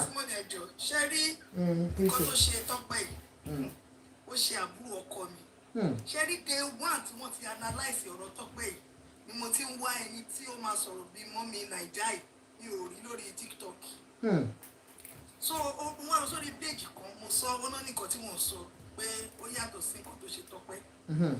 Do you know somebody wrote it down now that do you know what is called psychosis? Yeah. ẹ jẹ́ kí n jẹ́ ẹ jẹ́ ṣe rí ẹni tí nǹkan bá ṣojú ẹ̀ ló máa understand. God bless you. ṣe rí number one gbogbo nǹkan tí Tọ́pẹ́ sọ yẹn ìsọkúsọ ni. bẹ́ẹ̀ni. brain yẹn ló ń ṣiṣẹ́. I disagree. No, you will have your own say. Ṣé mo pé gbogbo wa náà la ní say wa. ó ti ṣẹlẹ̀ sábúrò mi lè ní sọ fún mi. Ẹ ní sùúrù mọ́mì. ṣọ ìṣọ́ ti sáyé mi ò ní kẹ́ agree. Ẹ sọ̀rọ̀ tí yín. just say my part just 5 minutes. ṣe rí ọkọ mi gba 150 million naira lọ́wọ́ mi ọkọ mi fẹ́ pa mí wọ́n dàgbẹ́ sí mi lára gbogbo ẹ̀ na láì nǹkan kìíní yẹn ló ń ṣiṣẹ́. ṣe rí èmi ò sọ pé bóyá yádẹ́sà ò fẹ́ gbàgbọ́dé gbogbo yẹn ò kàn ẹ̀mí o but ẹni tó ti ń gbé ọ̀dùn ẹ̀ for 2 weeks ó lóun ò jẹun for 2 weeks ṣe ẹ̀pọ̀ ẹgbẹ́ nínú interview ẹ̀ ó lóun ò jẹun for 2 weeks. Àǹtí Júmi ẹ jọ̀ọ́ nítorí Ọlọ́run ẹ fún wọn láyè kan sọ tiwọn. ẹ jẹ́ kí ẹ máa gbọ́ ṣe rí ìgbà tó fi bọ́lẹ̀ nínú márùwá yẹn tó ń sáré lọ wípé wọ́n fẹ́ pa mí o wọ́n fẹ́ pa mí o mi ò mọ̀ wọ́n rí o ṣe rántí pé ọ̀nà sọ bẹ́ẹ̀. Bẹ́ẹ̀ni, that's an episode of psychosis. wọ́n sọ pé ìgbà tó bọ́lẹ̀ ló sọ pé òun ṣe wéré ṣe rí bí kíní yẹn ṣe máa ń ṣiṣẹ́ nìyẹn láàrin 1 minute kíní yẹn wọ́n sáré wà òkè wọ́n sọ̀rọ̀ normal láàrin 10 minutes hallucination yẹn delusion yẹn a máa sọ fún wọn pé abẹ́ni yìí ló fẹ́ gbàbọ̀dé fún mi abẹ́ni yìí ló fẹ́ pa mí abẹ́ni ṣe rí ibi tí ikú Tọ́pẹ́ ti wọ́ wá tó simple case ni. number 1 ó nífẹ̀ẹ́ olùṣọ́ yẹn kan. number 2 ó ti tara ilé ẹ̀ lọ́pọ̀ ṣé kí ó tó mìtò olùṣọ́ ṣé ní Tọ́pẹ́ ti kọ́kọ́ block àwọn fámìlì ẹ̀ kó tó mìtì olùṣọ́ ẹran ti bẹ̀ yẹn o according to bá ṣe gbọ́ o ó ní onáwọn àbúrò ìyá ẹ̀ àwọn ló fẹ́ pa àwọn ọlọ́pàá ìyá ẹ̀ definitely ó ti block gbogbo wọn ó ti block gbogbo fámìlì ẹ̀ ó ní pé torí pé wọ́n fẹ́ pa ẹ́ náà ẹ máa gbọ́ tó ti kọ́kọ́ para ẹ̀ nìyẹn ó block gbogbo wọn bíbí at the end of the day owó ogun náà ló padà wá kú sí number 1 lesson tó yẹ ká kọ́ lẹ́yìn yẹn now number 2 ó wá gbà tí after cancer yẹn kó ṣe surgery cancer yẹn ẹni tó bá yẹ ti ṣe cancer automatically kò yẹ kó súnmọ́ gbó ẹni tó ti ṣe surgery cancer fún ẹ mọ̀ pé ẹni yẹn ti wà á gan kò yẹ kó súnmọ́ igbó níbi tó wọ́n máa fa anything fine àwa gbọ́ ní interview yẹn pé lẹ́yìn tí òun ṣe surgery yẹn pé that olùṣọ́ was the only person to take care òun pé that olùṣọ́ was the only person tó gba òun sílé tó wẹ̀ fóun for 3 weeks èmi ò ṣe mi ò lọ ṣẹlẹ̀ o I don't know anything about ṣẹlẹ̀ mi ò sọ̀rọ̀ olùṣọ́ pé olùṣọ́ da àbí wọ́n ṣe kankan but she said it herself wípé olùṣọ́ yẹn was the only person wípé ó dàbí ìgbà tí ọlọ́run bá rán áńgẹ́lì ẹ lọ gbọ́ interview yẹn o ọlọ́run bá rán áńgẹ́lì òun sí òun láti wá ṣe kí ni láti wá ṣe bí ìyá ṣe bí bàbá ṣe bí gbogbo nǹkan fún òun now ká wá accept pé olùṣọ́ yìí lóòótọ́ kò mẹ́ bí ẹ̀ kò mẹ́ anybody ni ó dẹ̀ gbà sílé lóòótọ́ according to what Tope said ipò dẹ̀ ń wẹ̀ fóun lójoojúmọ́ now ibi tí mo ti wá fẹ́ analyse ẹ̀ lélẹ̀ Tope has the public fund then èmi ò mọ̀ nípa everything is about money ṣé olùṣọ́ yẹn mọ̀ bí ó ní public fund or not according to what Tope said lèmi fi ń sọ̀rọ̀ ṣé understand now ó wá bọ́ sọ́wọ́ olùṣọ́ yẹn nínú yard níbi tẹ́rọ pọ̀ sí ẹ máa gbọ́ o ó wá bọ́ síbẹ̀ ṣé rí the same thing tó ṣẹlẹ̀ sí Tope yìí mo ṣe fẹ́ rí ilé ìtẹ̀mọ́ kan tó ṣẹlẹ̀ sí àbúrò ọkọ mi gbogbo. She has over 30 million tí olùṣọ́ gan sọ pé ó ra gold phone. ẹ ṣé ìrìn rà nǹkan fún ọkọ yìí ni ṣé ìrìn rà nǹkan fún boyfriend yìí ni ṣé ìrìn rà nǹkan fún boyfriend yìí ni ṣé olùṣọ́ yóò lọ ní kó blọọkù yá ló ní kó blọọkù gbogbo àwọn fámìlì ẹ̀ no ẹ ká máa sọ fún tó rọ wá ẹ kẹ́mi kan land ẹ kẹ́mi land ẹ má bínú. ẹni sùúrù so tí ọmọ kan bá tó ẹgbẹ́ ẹ̀yìn lẹ bírú Tope yẹn sìn mo kàn béèrè lọ́wọ́ yìí ni kọ́mọkùnrin kan kàn gbé wá sílé kọ́kàn ní mọ́mì ìyàwó mi nìyí ó sì kan kíní kan ó fẹ́ máa gbélé wa sọ ẹ̀ ní bèrè fámìlì ẹ jẹ́ ká sòótọ́ rẹ̀ ẹ máa sọ. ẹ kí n wá land síbi tí mo lọ ṣe rí àbúrò tèmi gangan tí mo fẹ́ relate mọ́ nǹkan tó ń ṣẹlẹ̀ ó lóyún she was just maybe 30 years ìgbà tó lóyún ó bímọ so kó tó lóyún yẹn ẹ mọ̀ ó ti wà depressed ó ti ní depression because àwọn wòlíì kan náà bí ó tó wọlé àwọn wòlíì náà kan lọ sọ fún pé kò lè bímọ kò lè lọ́kọ ẹ mọ̀ kò lè bímọ kò lè lọ́kọ eventually ó ṣàrí bọ́bọ́ kan ìyẹn fún tó ní bọ̀bọ́ yẹn ṣàṣọ pé ó lọ́kọ òun lélẹ̀ ọkọ òun tó ti ń wá bọ̀bọ́ yẹn fún lóyún ní Ìkòròdú gbàtí bọ̀bọ́ yẹn fún lóyún that is the truth gbàtí bọ̀bọ́ yẹn fún lóyún so ó ń gbé pẹ̀lú bọ̀bọ́ yẹn for like 7 or 8 months gbàtí tó bí 8 months ó wá pè mí ó ní àti princess mo ní yes ó ní àlá tó òun lá lọ́dọ̀ bọ̀bọ́ yìí kò dáa wípé òun ríra òun pé òun bímọ tó òun dẹ́kun ṣe understand pé èmi ò ní kó máa bọ̀ lọ́dọ̀ mi ìgbà yẹn mo ṣe wà Naija bẹ́ẹ̀ like 4 or 5 years ago ni mo sọ yìí wọ́n á ní òkè kó máa bọ̀ so ìgbà tó dé ọ̀dọ̀ mi àwa tó ń sùn ìgbà tó máa bímọ èmi mo drive ẹ lọ wọ́n ṣe surgery fún mi ìgbà tó ṣe surgery tán ó parọ́ sọ́dọ̀ bọ̀bọ́ yẹn after 2 weeks ó pè mí ó ní òun ò wá òkè kóun mọ bó ṣe ń ṣe òun ò lè sùn for bí 2-3 weeks tóun ti bímọ bá ní kó kí pé màá wá gbé òun wà comfortable lọ́dọ̀ bọ̀bọ́ yẹn mọ́ wọn lókè máa wá gbé so bí mo kí n tó kó tó di pé wọ́n pè mí kí n wá gbé wà tó bá di ọwọ́ bíi 7 o'clock ni mo promise wọn pé màá wá gbé láti ọgbà wá sí Ìkòròdú pé màá wá gbé wọ́n ṣe pè mí nìyẹn pé díẹ̀ yẹn ti já síta ẹ máa gbọ́ o so ọ̀nà ti já ó ti já wèrè finally so ibi tèmi ti rí experience irú nǹkan báyìí ẹ lè sọ pé yàtọ̀ mi ò bá yági o ṣe nígbà tó ló máa já sí ìta láti bíbí Ìkòròdú ìgbà tó ló máa rí ibi tó ti rí mi ò ti rántí mọ́ tó ti pẹ́ ó ṣàfóńdù ẹ̀ ó di ọgbà one very big hospital lọ́gbà Ìsálú wọ́n gbé débẹ̀ ìgbà tó gbé débẹ̀ ìgbà tí máa rí ṣé mo pé ẹni tó gbé lọ́dọ̀ mi for good 3-4 months ó ní mi ni mo fẹ́ pa òun o èmi ni mo fẹ́ pa òun o eléyìí ò tiẹ̀ tí mo kó lọ sí o eléyìí ò mú kankan o postpartum nìkan ní akọ̀ṣe rí yẹn o èmi ni mo fẹ́ ó ní ṣe bí mi ni mo tọ́jú yín for good ó ṣe wá sọ́dọ̀ ẹni tó kó mọ ní 4-3 days ago ó lóun ò mọ̀ mí rí o àwọn tó fẹ́ pa mí pọ̀ o àwọn tó fẹ́ pa mí pọ̀ o ṣùgbọ́n kí nìyẹn ó bẹ̀rẹ̀ sí ní máa lu sí ẹ máa gbọ́. àpò yìí tẹ̀ ń ṣẹ́rí ti tàbúrò yìí tẹ̀ sọ yìí àbísínwín náà ń pè yẹn o. No, mommy, apart from abisewin, tó bá jẹ́ pé ẹni tó jẹ́ pé ó ń lo substance, mommy, it can happen at any time. ṣẹ́rí brain wa wọ́n ló ń ṣe dá ó ajà síra wa ẹlòmíì bímọ kò ná máa mọ̀ ẹlòmíì ò lè go to brains ẹlòmíì igbó yẹn tó bá fà wà láì ó máa kú ẹni gbó lè pààyàn ẹ̀ná ìmọ̀yà àwọn tó ń fa igbó tí gbó lè pààyàn bẹ́ẹ̀ ló bí bá fa igbó tó bá tíra yẹ wà láì á kú. èèyàn tó kọ̀ pàṣíìfù ẹ̀ lásán níbi tó ti ń mú tó ní pọ́blẹ̀mù wà tí ò dẹ̀ tó wà ẹ máa gbọ́ ẹ kí n land màmí ẹ má bínú èmi kàn sọ nǹkan tó ṣojú tèmi ni mò ń sọ fún yín tí mo rí physically. But àbúrò yín yẹn máa ń lo drugs tẹ́lẹ̀. wà ọmọ kékeré ni ọmọ kékeré anífẹ́jì ni nítorí pé àwọn olùṣọ́ ìrìn ló sọ fún pé kò lè bímọ ó ti wá gbé sọ́pọlọ ó ti jẹ́ kó wà depressed wọ́n ní kò lè lọ́kọ kò lè lóyún. Postmortem depression ní tìyẹn yẹn yàtọ̀. exactly postpartum yẹn yàtọ̀. so eventually tó wá pàdé ẹ̀ èmi kàn fẹ́ fún yín ní example ni ẹni tó ti gbé pẹ̀lú èmi kò fa gbó kò fa kankan ó lóun ò mọ̀ nírí mọ́ rárá ó ní í ṣe tó létà ìgbà tó wáyá tí mọ̀mí ẹ̀ tó wá dé sí situation yẹn ẹ mọ̀ díù tó kọ́ tí kẹ̀ ti ṣe fún láti kékeré bí ẹ ṣe gbé wọn sílẹ̀ tó lọ fẹ́ ọkọ mi ṣé ọkọ wà nínú brain yẹn náà ó dẹ̀ tó ń sọ pé ẹ ṣe bẹ́ẹ̀ náà lẹ fà á èyí náà lẹ bá mi débì ẹ gbé wa sílẹ̀ ní kékeré owó àti yẹ́ ọ̀dọ́ ja ọjọ́ gbogbo àjọ wà ń bì kan náà ni o gbogbo tó ṣiṣẹ́ rẹ̀ past yẹn kíní yẹn dẹ̀ ń gbé wa postpartum yẹn ó dẹ̀ ń gbé gbogbo kíní ó dẹ̀ ń sọ.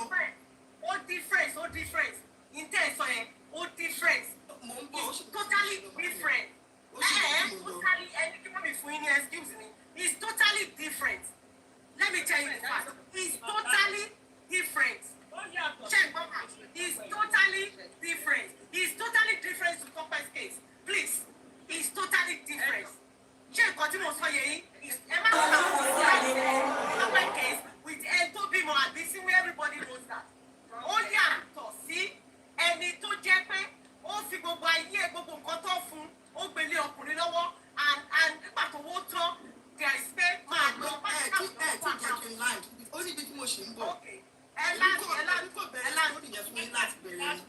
story yẹn ti pọ̀ ó ti pọ̀ ẹ máa continue ọ̀rọ̀ yìí torí pé mò ń continue ẹ máa continue ọ̀rọ̀ yìí ẹ máa wọ̀.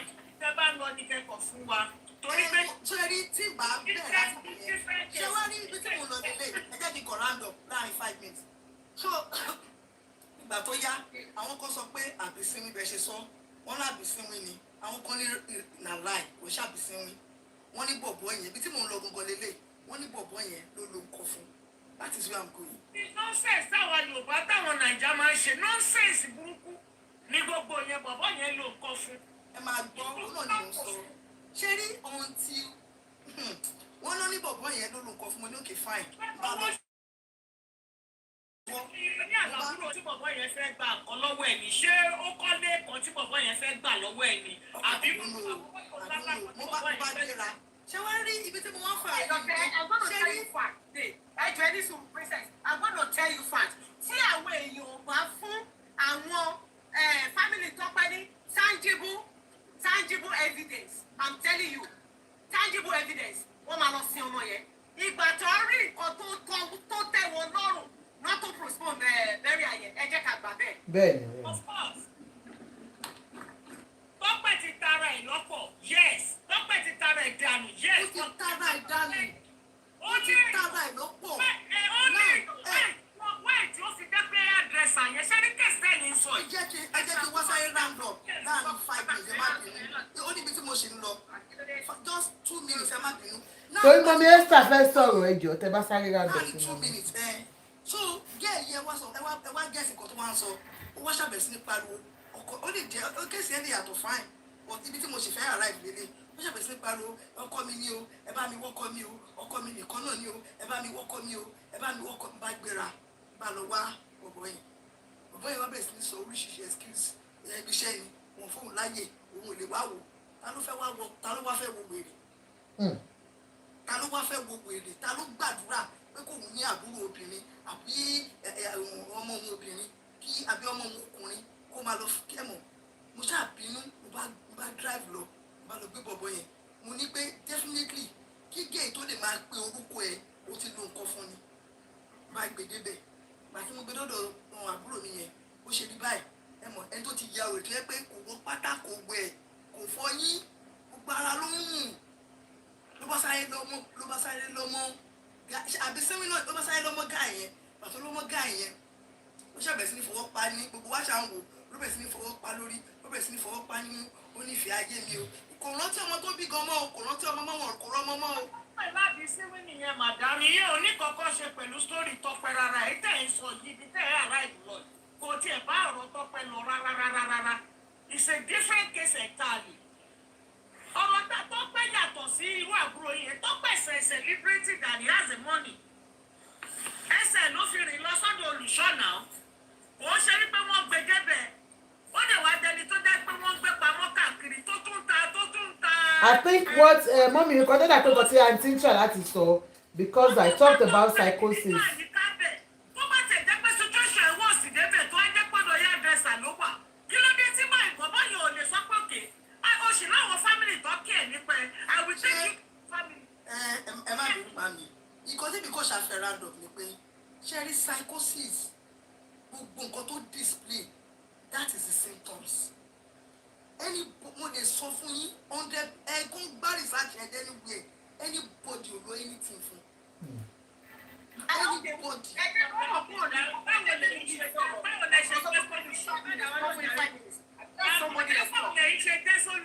Má máa ṣáìdì nǹkan tẹ́ ẹ mọ̀ ẹ má máa ṣáìdì everybody can know how many ẹ ṣe wrong thing ẹ jọ nítorí ọlọ́run ẹ jẹ́ kí ẹ lọ bí next person. How do you know why you there? Ó dàbí pé kọ́ ní ọkọ àtìyàwó wọn sọ pé àwọn fẹ́ divorce ara wọn sí. Yes, kọ́ wá ní pé káláre náà kó wá sọ pé àwọn ṣe pé nílé wọn. Kò lè sọ̀nà aláre náà ẹjọ́ kan wọn náà yín tó ó introduce ẹ̀ sí wọn ni. Èèyàn méjì ló wà nù marriage náà lè sọ pé báyìí ni. Àwọn náà máa mọ̀ nǹkan táwọn ọjọ́ ṣe nulẹ̀ fúnra wọn kó tó di pé wọ́n sọ pé gàrí ti àwọn fẹ́ pín gàrí. But àwọn táwọn àtàkọ́ tó ń sọ là ń deliberate lé lórí. Kéèsì àbúrò tí yìí ó yàtọ̀ sí kéèsì ti Tọ́pẹ́ pátápátá. Tọ́pẹ́ number one is a celebrity èèyàn tó ní family gidi ni kì í ṣe pé bí pa àwọn family ẹ̀ tó bá di grand gida this man even though that you are not married this girl and she is claiming that you are his husband kí ló dé tí òun lọ sọ́dọ̀ àwọn family ẹ̀ tó fi jẹ́ pé ọ̀dọ́ ẹ̀dẹ̀sà ní kẹ́yẹ ló end up sí despite the fact pé Tọ́pẹ́ block everybody nígbà tó ti ṣówó òsì lọ́wọ́ ẹ̀ mọ́ tí máa yẹ pẹ́ lè lọ ra gold fóun ẹ sọ fún mi náà. Tọ́pẹ́ was doing well when they meet each other. But ìgbà tó ti rí pé ayé wọn ti fún ayé ẹ̀ ti dán ti làbàṣẹ́sì ní ọ̀rọ̀ Naija style. Ó wá try láti ṣe kí ni kọ́sọ́ọ̀gù ẹ̀ síta. Wọ́n wá ń búlì ẹ̀ wọ́n ń ya fọ́tò ẹ̀. Tẹ́mi tó bá gbé fúru ẹ̀ síta gan wá ń yà. Sọ́dà kó lè wá bí gbà. Bí ìgbà téèyàn kan bínú kú ni àwọn náà mọ nǹkan tó ṣe fún. Ọlọ́run nìkan ló wà ní àárín yẹn tó mọ nǹkan tó ṣe fún Tọ́pẹ́. Tọ́tọ́sì ló dẹ̀ lè sọ pé nǹkan báyìí bó ṣe yẹ ẹ̀dẹ̀ lélẹ̀.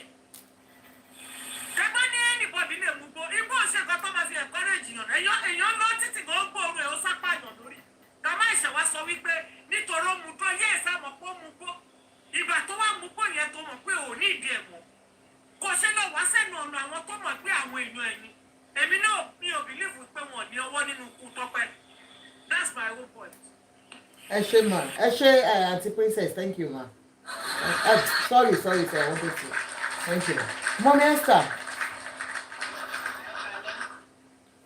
Yes ma ẹ kalẹ̀ ma ṣe wà okay ma. Ṣé rí ọ̀rọ̀ tẹ́mi rí náà ọ̀rọ̀ tó wà lẹ́yìn ni pé ṣé rí nígbà mi tí wọ́n máa tọrọ ìdáríjì nítorí nǹkan tí ò ṣojú èèyàn mo bá ní wọ́n máa ṣẹ́mọ̀ tí wọ́n máa dá sí ọ̀rọ̀ yẹn. Èmi mọ Tọ́pẹ́ ní 2017 nígbà tó fẹ́ máa kan ní London bí báyìí. So nígbà yẹn I know by this nítorí àwọn yẹn ṣe pàtí kan ní Ìkòròdú tí mo lọ sí Nàìjíríà tí mo rí sìgá lè mi rí tó mu. Ṣé rí ọ̀rọ̀ pé wọ́n mu drug nítorí ṣé rí iṣẹ́ tèmi ń ṣe ó pàtẹ́ pé body language tẹ bá rí ìdènà ẹ mọ ríyàn just ordinary voice tí bá gbọ́ màá mọ ríyàn tó ń ṣe nítorí iṣẹ́ jury ni mo ṣe ní court ṣe gbọ́ so wọ́n tẹ̀mí rí náà ọ̀rọ̀ tó wà lẹ́yìn ni pé ṣe rí pé kí ọba mu gbó ni ò sọ pé ó wá ti wá yíyàn lórí tí wọ́n máa sọ pé màá kú lé ní màá kú lọ́la. Dókítà máa ń kọ description pàápàá fún wọn pé wọ́n máa ń sè é, wọ́n máa ṣe bí ìgbà tí ọba mu tíì tó máa ń mu so mi ò rí nǹkan kan tó wà big deal nínú ọ̀rọ̀ pé èèyàn mú gbó èèyàn mú kíní. ṣe rí mà yẹn nígbà tó kọ́kọ́ máa meet Tọ́pẹ́ tí Tọ́pẹ́ lọ sí ọ̀dọ̀ ẹ̀ láti lọ sọ pé òun lọ ṣọ́nà àbí nǹkan kan má yẹn rí i pé jayéjayé ni pé ó ní ara ọlá ó dẹ̀ ní owó. ẹ jẹ́ ká gbàgbé pé gbogbo nǹkan tó bá ṣẹlẹ̀ ẹsẹ̀ tó bẹ̀rẹ̀ sí ṣe kínní but nípa ti side family ṣe mọ̀ ọmọdé nígbà míì kí ọmọ gbàdúrà pé kí àwa tàbí àwọn ọmọ wa kọ́ ṣe ọmọ wa kó ṣojú wa ìyá ọmọ yẹn nígbà tó ti kú yẹn ṣe mọ̀ kò sí pé màá bẹ́ẹ̀ tọ́mọ ó máa rí bí ìyá ọmọ gangan. ẹ já sọ òtítọ́ ọ̀rọ̀ ibi tí òtítọ́ ọ̀rọ̀ ń lọ. Tọ́pẹ́ fún rẹ̀ ó ní gbogbo oríṣiríṣi ọwọ́ tí orúkàkùn ń gbé nulé ṣó ti eyín torí especially àwa Yorùbá wọ́n á sọ pé wọ́n á máa fà àwọn ọmọ tí wọ́n lóòótọ́ náà ọmọ àbúrò mi ni ọmọ ẹ̀gbọ́n mi ni ìgbà tó last ó lọ bá grandma ẹ̀ ọ̀dọ̀ grandma ẹ̀ ló tó wá wà tó bẹ́ẹ̀ sí gba grandma ẹ̀ gbé. àmọ́ ńgbà tí Tọ́pẹ́ rí pé gbogbo yẹn lóòótọ́ ọmọ lè wà tó jẹ́ ọmọ líle tí bá bí bọ́ńsẹ̀ tó ọmọ mi bá jẹ́ ọmọ líle mi ò lè tánù kò sínú nǹkan tí ò bá ṣe má ṣe máa wà láti máa sọ pé mò ń wá mo lè fẹ́ tọ́jú ẹ̀ mo kó wá sílẹ̀. ṣé nígbà tó dé ọ̀dọ̀ olùṣọ́ yẹn ti rí gbogbo ara Tọ́pẹ́ pé àgbà tí wàá olùṣọ́ yẹn tún rí á tún ṣiṣẹ́ ìfẹ́ sí lára pé kó máa nífẹ̀ẹ́ hùn. ọmọ pé tí ò bá nífẹ̀ẹ́ kò ní máa sunkún ọ́n rèé pé ọkọ mi torí wá gbé ọkọ yẹn ó gbé sórí gan. mo tún wá dúpẹ́ lọ́wọ́ wúmànù wòlíì yẹn tẹ́nì yẹn pé ọdún ẹ̀ gángan ni ò bá dákẹ́ sí ọ̀rọ̀ tá à ń sọ yà á jù bẹ́ẹ̀ lọ. sísà mi ọ̀rọ̀ ṣì ń bọ̀ o. ọ̀rọ̀ ṣe rí àwọn gbogbo àwọn ọ̀rẹ́ ẹ̀ tó jẹ́ pé wọ́n jọ wà nínú film industry yẹn wọ́n ní oríṣiríṣi àwọn nǹkan tó ti send sí àwọn yẹn táwọn yẹn sọ pé àwọn ò ní sọ nítorí bá ṣe ń wo yìí ọ̀rọ̀ ẹ̀ ṣe máa lọ sí court. ṣe rí ṣe mọ̀ pé wọ́n máa sọ pé Yorùbá máa sọ̀rọ̀ pé igi imú ó jìnnà sórí irú ọmọ yàgbẹ́sà yẹn àkọ́kọ́ mọ̀ báwo ni o ṣe máa lọ sínú ilé èèyàn tó máa sùn lẹ́lẹ̀ àlẹ́ social activity yàgbẹ́sà yẹn sùn ó yẹ kọ́jọ́ máa ṣí àbẹ́ẹ̀dì yẹn but irú bí yàgbẹ́sà yẹn ṣe ń wò bó ṣe ń wo Tọ́pẹ́ wọ́n ti conclude gbogbo nǹkan tó fẹ́ ṣe pẹ̀lú ọmọbìnrin ẹ pé àwọn kúkú máa tó gbé lọ sí tó wọn fẹ́ gbé lọ. Mommy, in as much I am accepting something from you, ma, you have said something, but for you to say wípé okay, you know Emma, why would Tope go and stay where she will be sleeping on the floor? Emma gbọ́ kí ló tí ò lọ síbi tó yẹ pé wọ́n ti máa fún ní bẹ́ẹ̀dì láti sùn kò yẹ yín mà because any sùúrù màmí any sùúrù because you are saying I still want to disagree with everybody that says little use of weed cannot cause it. Please, let's just go to the any sùúrù mà ẹjọ má bínú because I know can cannabis, I ask again, can cannabis cause psychosis? Cannabis, also called marijuana, any sùúrù please. Cannabis, also called marijuana or weed, is often viewed as relatively low risk. However, cannabis can cause serious mental health symptoms in some individuals, particularly younger users, heavy users, and those using high potency products. One of the most concerning reactions in cannabis-induced psychosis, which I have said earlier on, and that is where they hallucinate. I am not saying kini sharing for Tope to have decided to live in that place to lọ gbé lọ́dọ̀ girl yẹn tó ń sun ilẹ̀lẹ̀ is because that is an enabling environment for her. That is a place where she could do whatever she was doing and nobody will ask her question. Cannabis, person, yes, cannabis can cause all these things. My program is always to educate people. I understand the fact that yes, we want to defend Tope, she's no more, we want to talk about the husband, it's fine. But in as much as we are still saying that, cannabis is a very serious issue that can cause induced psychosis. They hallucinate, they tell you, they tell you things that never happened.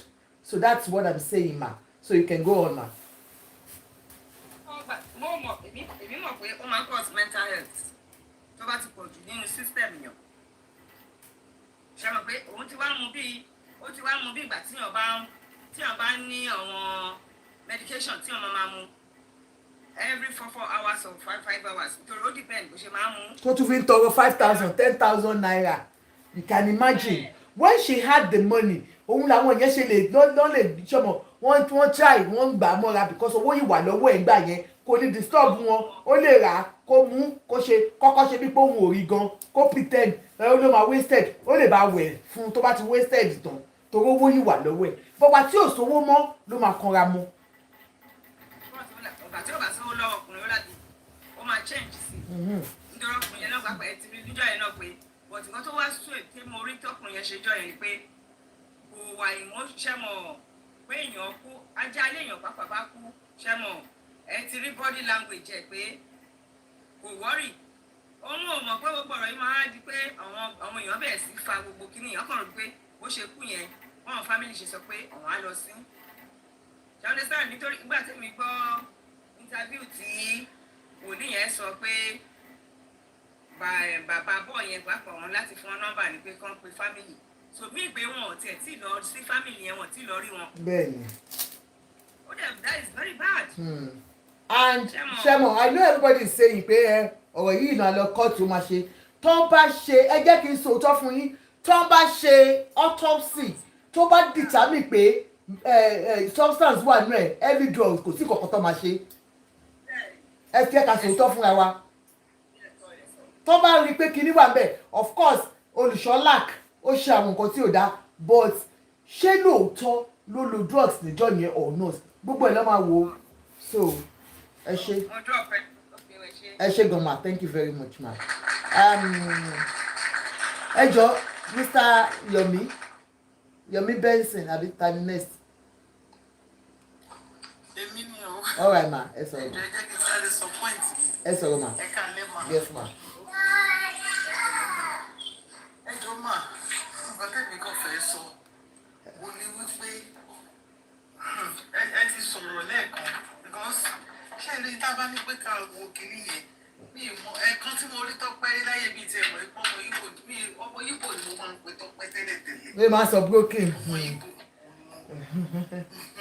mo máa ń pè bẹ́ẹ̀ ìgbà tí mo wá rí epo jọ ọmọ Yorùbá ṣé rí ìgbà tó lówó lọ́wọ́ ó ní àwọn olùṣọ́ tí wọ́n accept ẹ̀ wọ́n tọ́jú ẹ̀. tí wọ́n show ìfẹ́ fún bẹ́ẹ̀ nígbà tí owó yẹn mo ṣe Christopher. tí wọ́n mọ nǹkan tó fẹ́ ṣe tí wọ́n dẹ̀ mọ family ẹ̀ nǹkan tẹ̀mí rí ni wípé wọ́n ti síta bẹ́ẹ̀ ẹni tó ti wà addicted sí drugs so bó ṣe wá lo kinní yẹn bó ṣe ń lò ẹ̀mọ̀ ìgbà yẹn ó lówó lọ́wọ́ tó lè fi mú bẹ́ẹ̀ bóyá tó bá rí àwọ̀ ẹ̀ tẹ́ bá gbọ́ interview tí Akeem sọ ó ní kó máa tọrọ 5,000 kó máa tọrọ 2,000 káàkiri ó fẹ́ fi owó yẹn mú kinní yẹn. 100% kò tí mo fẹ́ káwọn èèyàn kọ́kọ́ understand nìyẹn when their addiction is a very serious thing to ẹ can handle. olùsọ́rí o mi ò sí níbẹ̀ Amẹ́ríkà ni mo wà o so ìgbà yẹn náà fi ti lady yẹn jáde ó ní lady yẹn fi wà frustrated ẹ mọ̀ ó ti depression yẹn ó ti overgrow gbogbo àwọn kíní yẹn ti disturb ọpọlọ ẹ̀ olóṣù bẹ̀rẹ̀ sí sọ kọ́tọ̀kọ́tọ̀ ẹ rí i pé tó bá ṣe test yẹn nǹkan tó máa rí bẹ̀ ó ní wípé nǹkan tó ń mú yẹn ó ní nǹkan tó máa rí tó bá tiẹ̀ wá jẹ́ wípé nǹkan táwọn olùṣọ́ yẹn di list nǹkan tó lè ṣe ni wípé wọ́n gba gbogbo owó ẹ̀ wọ́n jẹ gbogbo owó ẹ̀ tán wọ́n ti síta nǹkan tó máa ń ṣe ní Nàìjíríà neglect ṣáwọn yẹn ṣe wọ́n neglect ẹ̀ wọ́n humiliate ẹ̀ wọ́n manipulate ẹ̀ gbogbo nǹkan yẹn. nígbà tí mo wà ní Nàìjíríà lady yẹn ní owó lọ́wọ́ gidi nígbà tí bọ̀bọ̀ yẹn jẹ gbogbo owó ẹ̀ tán ó dẹ̀ ti síta lady yẹn ta ilé tó fi sin bọ̀bọ̀ tó fi sin ọmọkùnrin nígbà tó wọ́ tán wọ́n ti síta lady yẹn rán màdì ní o ó ti gbọ́ bẹ̀rẹ̀ sí mu sìgá ó mu gbó káàkiri ó mu ògógóró tó bọ́lá mu ṣàánú fún wa we are so rest in perfect peace anyway. Kò sí nǹkan tá a fẹ́ ṣe ju pé ká máa dúró de test tó fẹ́ ṣe autopsy tó fẹ́ ṣe. And for everybody, gbogbo àwọn obìnrin náà ká máa learn pé look, marriage is not do or die. Ká máa sọ fáwọn ọmọ wa, àwa lè ti kọjá ẹ̀, ká máa sọ fáwọn ọmọ wa, káwọn ọmọ wa ṣe ọ̀tọ́júbọlé. Olùsọ tí ò bá olólọ gẹ́gẹ́ bó ṣe sọ olùṣọ́ ọmọ àtọjúbọlé kiri. Olùṣọ́ òun náà fẹ́ díyàwó olùṣọ́ ni ó fẹ́ díyàwó olùṣọ́ máa yá ẹ̀. Ó lè má fẹ́ díyàwó olùṣọ́, ó lè má fẹ́ but ìtọjúbọlé nǹkan tí ò sọnù táwọn èèyàn máa ń wá kiri lọ sí one church or the other. Àti pé ó lè fẹ́ bímọ láyé. Ẹ̀wọ̀ èjì yẹn gan pàápàá lédè kìíní 86 bọ̀bọ̀ yẹn 94 ẹ̀wọ̀ èjì yẹn síra wọn. In fact ó jẹ́ nǹkan tìjú náà anyway kọ́lọ́n dáríjì mi tó bá dàbí ẹ̀ṣẹ̀. Ọlọ́run àdáyé gbogbo wa. Ẹ ṣé gan ma. Thank you ma. Next person. Mr. Yomi Benson, how are you, sir? Hello, Auntie Joke. I'm good, ma'am. I just want to say one or two things. Blessed any single. Yes. Go on. Sẹ́rí tó ṣẹlẹ̀ sí ọmọbìnrin yẹn. Ṣé mo ju blessed mo lọ jábọ́? Ẹ jọ̀ọ́ blessed ẹ padà wá ẹ jọ̀ọ́. Mo lọ ṣe mistake ni. Sẹ́rí ọmọbìnrin yẹn kọ́lọ̀ má jẹ́ ká rí irú experience. Blessed please come. Àìsóbì àìsí guardian olóbá ọmọbìnrin yẹn débi tó dé yẹn. Then mo fẹ́ sọ experience kan ní lórí platform yìí pé ṣe rí alàgbà yẹn kò sí nǹkan tí wọ́n lè ṣe o because tán bá tẹ conduct autopsy ọ̀ kí ni wọ́n pè wọ́n sì máa find out pé àwọn drug substance wà nínú body ẹ̀. That is the only way tí mo fi lè trap ọmọkùnrin yẹn. Ọ̀tẹ̀ ẹ má jẹ́ ká tara wa ó ti ṣe bí ẹ̀dẹ́mi ti dáyé yìí mo lọ sí ṣẹlẹ̀ kan rí. Ẹ jọ̀ọ́ ẹ bá wa mute blessed ẹ bá mi mute grace favour ẹ bá mi mute ẹ jọ̀ọ́. Mo lọ sí ṣẹlẹ̀ kan rí lady kan wà ní London ní UK is a medical doctor medical practice in fact she is a neurosurgeon doctor àwọn tó ń tọ́jú brain ní lady yìí fẹ́ ọmọ Ìjẹ̀bú Mọ́dímọ́sán ní lady yìí get mo sọ ẹ pretty very pretty brilliant girl. Kò láìkí láti máa wá sí Nàìjíríà màmá ẹ̀ ló máa ń wá sísẹ̀ lẹ́yìn tí n bá ń sọ fún yín pé ọjọ́ tó tẹ̀lé màmá ẹ̀ wá wọn ò mọ tí wọ́n sì fọmọ yẹn ń dá padà ó ń jọ padà gun plane wá sí Nàìjíríà láti wá bá alàgbà tá à ń sọ yìí. Wọ́n ti ṣiṣẹ́ burúkú sọmọ ọlọ́mọ lára. Ọjọ́ yẹn ó wà lára tí mo ṣe kúrò tí mo ọ̀rẹ́ mi tí mo jẹ́ kan la fẹ́ gbàgbà yẹn ọ̀rẹ́ mi yẹn ló ń wọ ìfẹ́ lẹ́yìn. Tẹ bá rí lady yìí very beautiful girl ọ̀rọ̀ pé torí professor tó ní lọ́wọ́ àwọn ọkùnrin ò fẹ́ fẹ́ big girl ni àwọn cast tó ń pè ní màmá ẹ̀ wá gbàdúrà nílé ibi tó ti bọ́ hàn nìyẹn tó ti di pé màmá ẹ̀ tó mú màmá ẹ̀ lọ sí London ó ń fi àwọn ẹ̀gbọ́n àtàbúrò ẹ̀ sílẹ̀ ní London yẹn tagun lè wálé bí ẹni pé èèyàn fẹ́ wá wo bọ́ọ̀lù báwọn kan ti lọ máa ń wo bọ́ọ̀lù Liverpool ní Liverpool ní Nàìjíríà lọ sí London ó máa ń wá every weekend ló máa ń wá ó dé stage kan wọ́n ti gba gbogbo owó ẹ̀ ìdí èsì Ọlọ́run. The last time tí máa rí mo rí nípa group tó ń fẹsẹ̀ rìn tó ń dá sọ̀rọ̀. Jésù. The last time tí máa rí Ọlọ́run má jẹ́ káṣọ Ọlọ́run má jẹ́ aṣọ orí burúkú ẹjọ́ ẹyẹ tójú bọlé ẹjọ́ ẹyẹ tójú bọlé. Gbogbo àwọn olùsọ yẹn gbogbo àwọn olórí burúkú. Mọ́mí wọn gbọ́rọ̀ yìí ẹ jẹ́ kó sọ̀rọ̀ kan sódà tí a lè gbọ́. Just few of them kọ́nà má jẹ́ kí àkóso àwọn olùsọ burúkú tí mo sọ̀rọ̀ wọn yìí o few of them nìyẹn lè pèlè ọ̀nà lady yẹn mo rí ní pangrove onípa. Ó ti bà ayé ẹ̀jẹ̀. Ó wọ skirt yẹn kún báyìí ó wọ scarf létí. Mo dẹ̀ pé lọ́jọ́ yẹn because èmi mọ̀ dáadáa jọ máa ń sọ̀rọ̀ tá tán bá ní pé àgbà ń olùsọ ń rí àwọn kan lọ́wọ́ a máa ń jọ jókòó sí reception bíi tí àwọn èèyàn dúró títàn fi máa lọ olùsọ ni mo pè lọ́jọ́ yẹn mo bá sọ̀rọ̀ ó lóun ò mọ̀ mí mọ́ mo sí ọdún lọ́jọ́ tí mo sọ yìí ó lóun ò mọ̀ yín mọ́. ó lóun ò mọ̀ mí mọ́ mo wá sọ fún mo ní òkè mo ní mo mọ̀ kó máa ń wá láti abroad nígbà yẹn ó ní lóòótọ́ ni mo ní kí ló dé tí ò padà ó ní òun ò lè padà mọ́ kí ló ṣẹlẹ̀ ó ní kò sówó mo wá ní kó tẹ̀lé mi èmi ń ṣe printing. surgeon ẹni.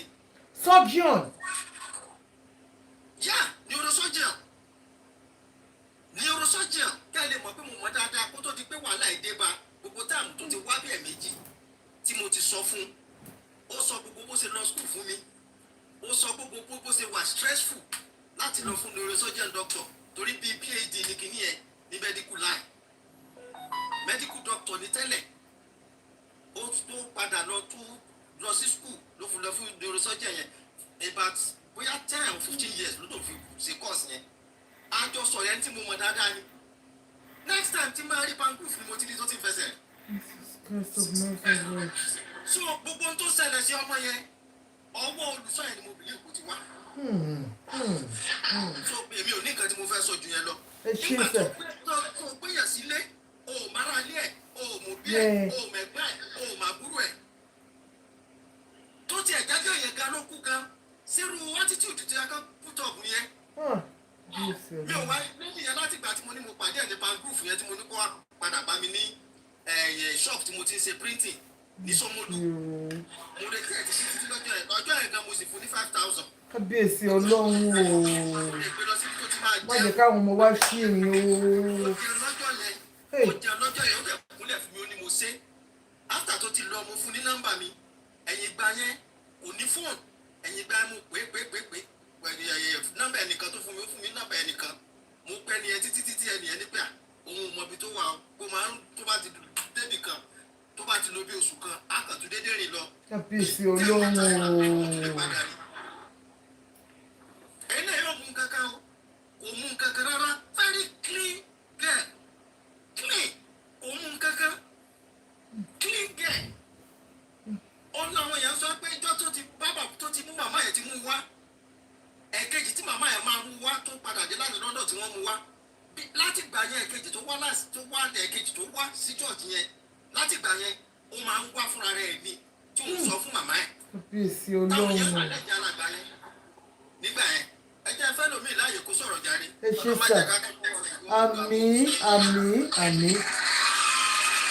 àmín mọ́mì fẹ́ béèrè question nígbà tó mọ́mì fẹ́ béèrè question kan mọ́mì testimony.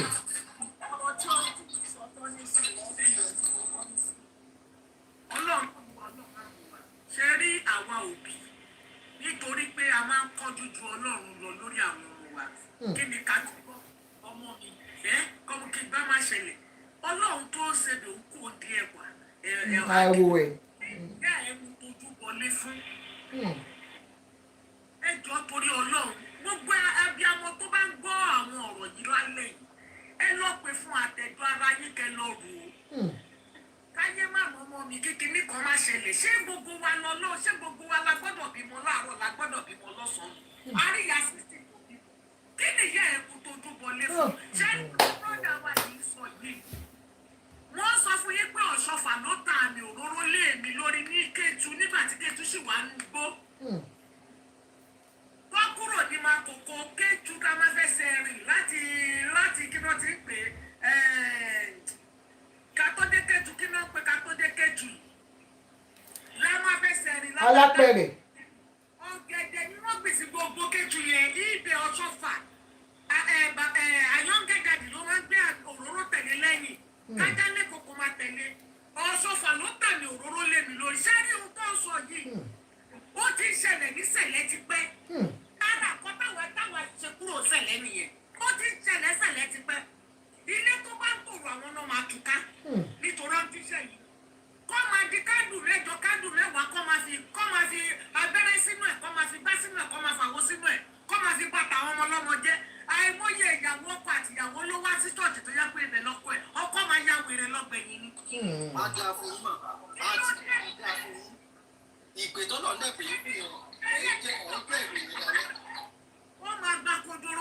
Trusting ṣe ní person. káwọn òbí náà kó máa mú àwọn ọmọ wọn tójú bọlé kí ni géènì wọn bẹ̀ kí ni géènì ta fẹ́ rí ẹni tó bá fọlọ́run lẹ̀ tí ò sí tó ti pé pé èèyàn ló gbàgbọ́ níwọ̀n tó bá gba wòlíì gbọ́ ìwé eré wòlíì náà ló máa jẹ ó bá tán ẹwọ ọmọ ẹwọ orú pòsíṣàn tó mú Wo life tó bàjẹ́.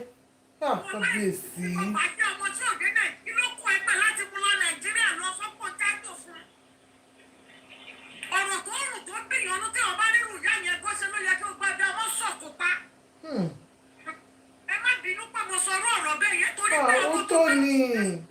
Bò mú mi mọ̀ pé àwọn abí ọmọ mi á kọ̀ wípé kémi náà sáré ọmọ mi ti pẹ́ nílé kò tí ì lọ́kọ. ṣàjọsà eré etí mi ìwọ lọ́lọ́run kò dání eré etí ló ń sá wọ́n máa ṣe máa mọ́ mo bá gbé wátẹ́gù bó bá fẹ́ pépà tí ò bá fẹ́ dáadáa ìyá mi á ní kó máa ní ìdí tátẹ́gù sí gbé pépà yẹn wọ́n ti tá méjì aṣọ wọn lọ lé babaláwo nìyẹn tó bá wá ti pépà owó dìdàkudà tán. À ń kọ́gbọ́n ni o, èmi ń kọ́gbọ́n ni o. ọmọ tí ọba lè ọba mi nídìí àdúrà tó bá ní definitely ìṣòro máa wà lọ́nà kan àbí kejì Bẹ́ẹ̀ni. àdúrà tí wọ́n pọ̀ sí ẹni kó mọ iná kó fẹ́nu ẹ̀bọ́ náà sọ̀rọ̀ ẹ wá sọ èèyàn dọ́lọ́run wọ́n jèrè èèyàn nìyẹn ó kàn dùn mí fún ọmọ ẹ pé innocent ni òun náà tó tẹ̀lé ìyá ẹ̀ lọ tọ́jọ́ lọ tójú bọlé ọlọ́run fẹ́ fi àjùlọ hàn ìjà náà fúnra rẹ̀ pé èmi kò sáré wá bẹ̀rẹ̀ fúnra rẹ̀ ó lẹ́nu tó lè fi gbàdúrà ó lẹ́nu tó lè fi bèrè lọ́mi ó gba èèyàn gbọ́ ó jèrè èèyàn ọlọ́run máa mú wa Naija style ọlọ́run máa mú wa kọ́lọ̀ máa mú wa nǹkan ṣẹlẹ̀ láwọn aláṣọ funfun yẹn kàkà ẹjẹ́ àbò bẹ́ẹ̀ ẹjẹ́ àbò bẹ́ẹ̀ kọ́ ṣẹlẹ̀ ń bẹ̀ ní ohun tó dún àwa yìí tó rí ń bẹ̀ ká tó di single mother for many years kò ṣe kékeré mo bá yín sọ ẹgbẹ́ tó mi síta tó téèyàn bá kó odidi lé mẹ́wàá tí ò bá ṣọ́ra tó bá wà ṣẹlẹ̀ sí ọ máa ta fi ṣiṣẹ́ ṣe. ẹ má sọ bẹ́ẹ̀ mọ́ ẹ jọ máa àwọn babaláwo ń kọ́ àwọn aláàfáà ń kọ́ ẹ má sọ bẹ́ẹ̀ I was born as Mọ́mí Juliana ẹ máa ráyè sọ ti yín ṣé mo pé experience kankan ni.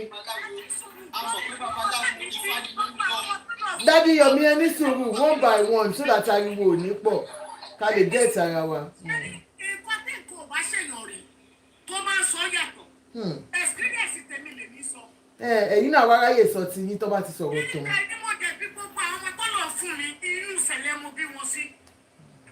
I'm proud to say it but I'm not proud to be the member any longer. mo dẹ̀ ti fi ṣẹlẹ̀ sílẹ̀ sí tabaka ní èjì ẹ̀ta last month ni mo bí síbẹ̀ gbẹ̀yìn and it's 40 years old. ẹni tó bá wọ̀ fún ó lè máa ṣe irú ìrírí tèmi lè ní sọ yìí. nígbà ni mo ti sọ kọ́ ìrírí tèmi lè ní sọ yìí. Ìbẹ̀lẹ̀ ti sọkọ nù. bẹ́ẹ̀ ni mo sọ fún yín. Ẹ jọ pẹ́sípẹ́sí ẹ bá mi mute ẹ bá ti gòkè ẹ máa mute ẹ jọ. lẹ́yìn gbogbo ẹbí kan sá fún mi. ẹ máa gbọ́ mi dáadáa wọ́n sọ wípé ẹ̀sìn tí mo kojú bọ̀ ló sọ mí di ìdàkudà èmi ọmọ nílé ọlọ́nà. I'm telling you about my own experience. It can be good for other people. Ìgbà tí ṣẹlẹ̀ sì jẹ́ ṣẹlẹ̀ èmi sọ fún yín tí bá lè jẹ́ pé mo kàn ń dún ẹnu lórí online ó kèmí ọpọlọ ọṣọṣà ló tà mí òróró lé mi lórí mo dẹ̀ mọ position mi kí n tó kúrò bẹ́ẹ̀. Ẹ jọ̀ọ́ tọ́ba là ń sin Ọlọ́run ẹ jẹ́ Ọlọ́run gbé inú ọkàn wa mí ní kẹ́nìbọ̀dì má ṣe ṣẹlẹ̀ mú nǹkan tó bá lọ́bẹ̀ má jẹ́ kí èèyàn gbé kọ́tàn yìí. Kọ́ lọ gbé gbèkúgbè lé ẹ lówó. Tí Jésù ti kó kándù tó ń fi abẹ́rẹ́ sínú ẹ̀ tó ń fi aṣọ funfun dì tó ń fi aṣọ pupa dì tó ń fi màrìwò dì kó sínú spítọ̀. Ó ní all things have passed away behold all other things have become new. Ṣó gbogbo àwọn nǹkan yìí kẹ́kọ̀ọ́ fi gba ayé àwọn èèyàn jẹ́ àwọn tó ṣe é lu sẹ̀lẹ̀ mọ̀ pa wọ́n ṣe. Experience tèmi lèmi sọ yìí irú tó ṣèmí rí lèmi sọ. Ẹ ṣe mà ẹ yẹ ká gbọ́ from another ẹni person. tó bá lọ sí ṣọ́ọ̀ṣì aláṣọ funfun tí ò bá mú ọkọ tó wà lọ ẹni tó bá lọ sí ṣọ́ọ̀ṣì aláṣọ funfun tí ò bá mú ọkọ tó wà lọ bẹ̀ tó bá fi agolo rọ́ọ̀bù gbogbo wọlé á fi dáàfò ń bọ̀ ká. Kábíyèsí Ọlọ́run. ọ̀nà ṣàánú wa ni. Ok ó dà kí mọ́mí Juliana fẹ́ sọ̀rọ̀ ẹ ká yẹ kí mọ́mí Juliana sọ̀rọ̀ ẹ kálẹ́ mà ẹ kálẹ́ mà yes ma.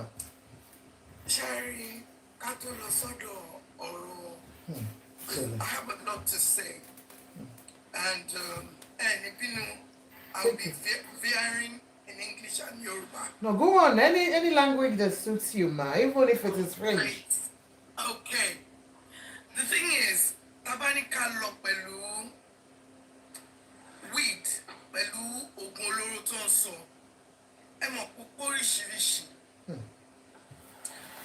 Sister Ajoke, you've worked with these kind of people before. Yeah. And you know how it is. Yes, ma'am. There's levels to it. You understand? And as you were saying about the psychosis, you see, we Nigerians, we tend to veer away from many things, many issues that we should look into. Sherry, most of us here now, we tend to, when we see little experiences, we tend to learn now. But with someone smoking, yes, it depends. Cheap one especially in Nigeria. Make it active, please. Yes, ma'am. Especially in Nigeria, it's the cheapest. It's cheap, only 200, 300, 400 naira. If you're going to 5,000, it's been laced with something else. Same thing in this country. I'm a barrister. And I like, you see, when I see, I normally watch this, I come on this line when you talk about things that make sense. And when I hear people arguing blindly, like you said, if they do the autopsy, they will find the substance. And that's case closed. So, Sharipe, kini yoke psychosis is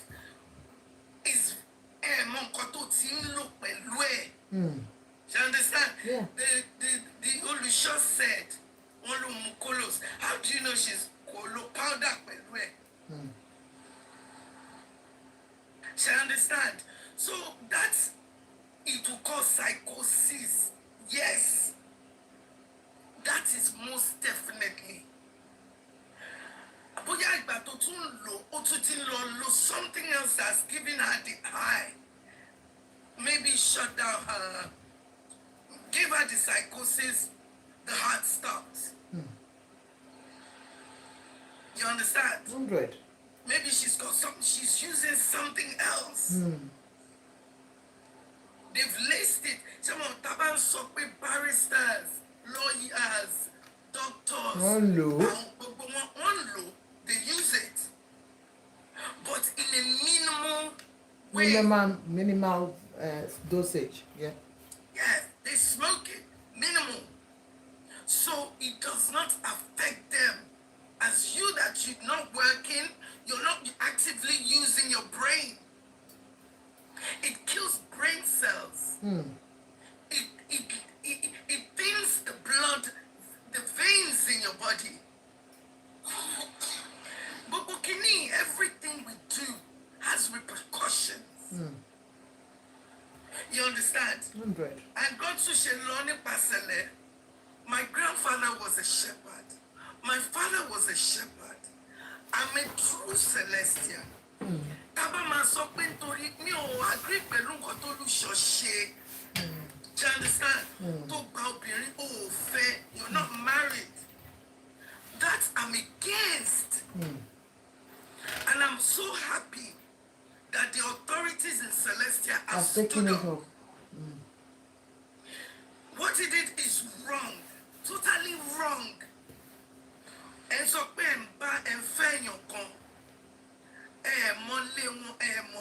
that is wrong. Oh, that means you adopted that's abduction.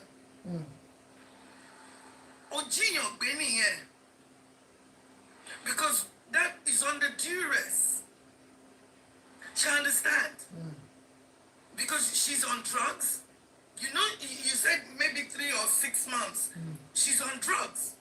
Even when you realize she's on drugs, you didn't even even find out to know who her parents, who her family is. Even she told you that she didn't want to have anything to do with them again. You know that she was vulnerable at that point. Yeah, yes, she's very vulnerable. Very, very vulnerable. So he needs to be arrested for that alone. Because he used her vulnerability to get close to her then. No, you can't arrest her on that aspect and say, because I know you said you arrest her. When you look, she had a capacity. No, I will disagree with that. No, They sister, wouldn't okay. arrest her Remember, for even in that. this country we're living in, Yeah. if you know someone is on drugs, Yeah. and you accommodate them to a certain point, and you are abusing, financial abuse. Whatever abuse you're doing with them, it's an abuse. It's an abuse. But So he abused them. if their capacity were tested as at any time concerning any decision, and they have capacity, nobody can arrest anybody because they have them in their home. Okay? Yeah, but the thing, I will agree with you. I will agree with you because we have seen Tope coming out to grant an interview to say Allah no lele. So no matter what you say, they cannot arrest him on that.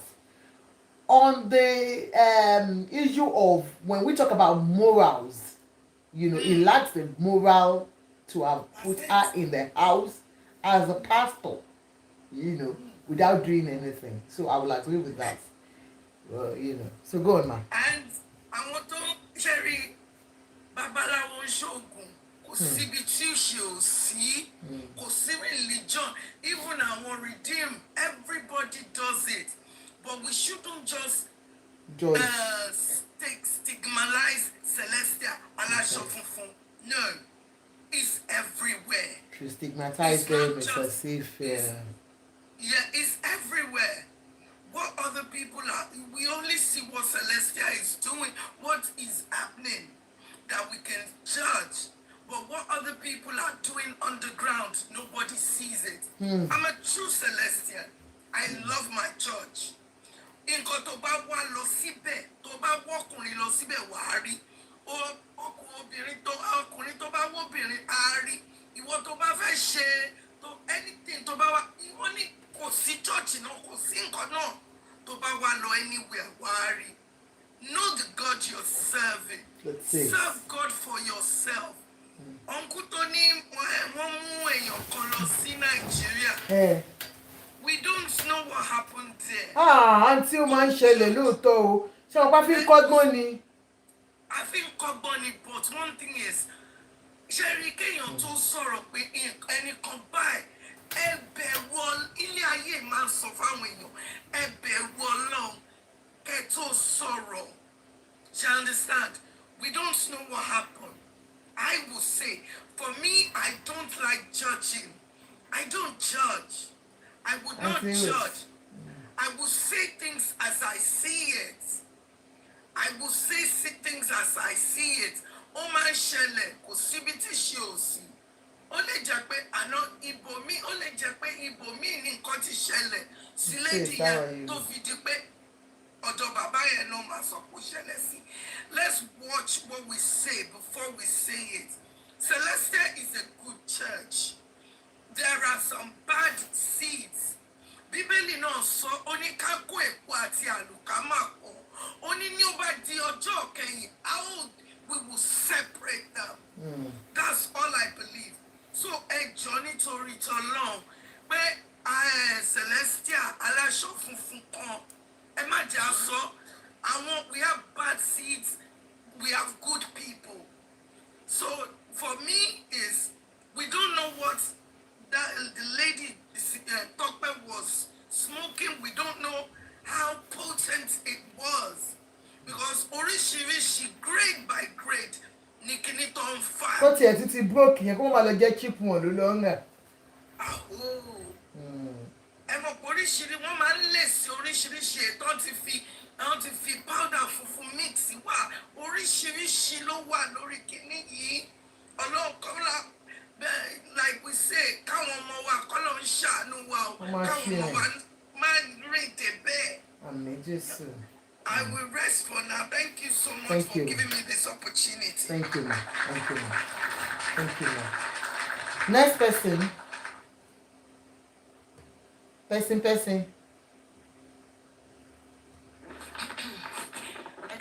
Ẹ káalẹ́ ma. Yes, ma.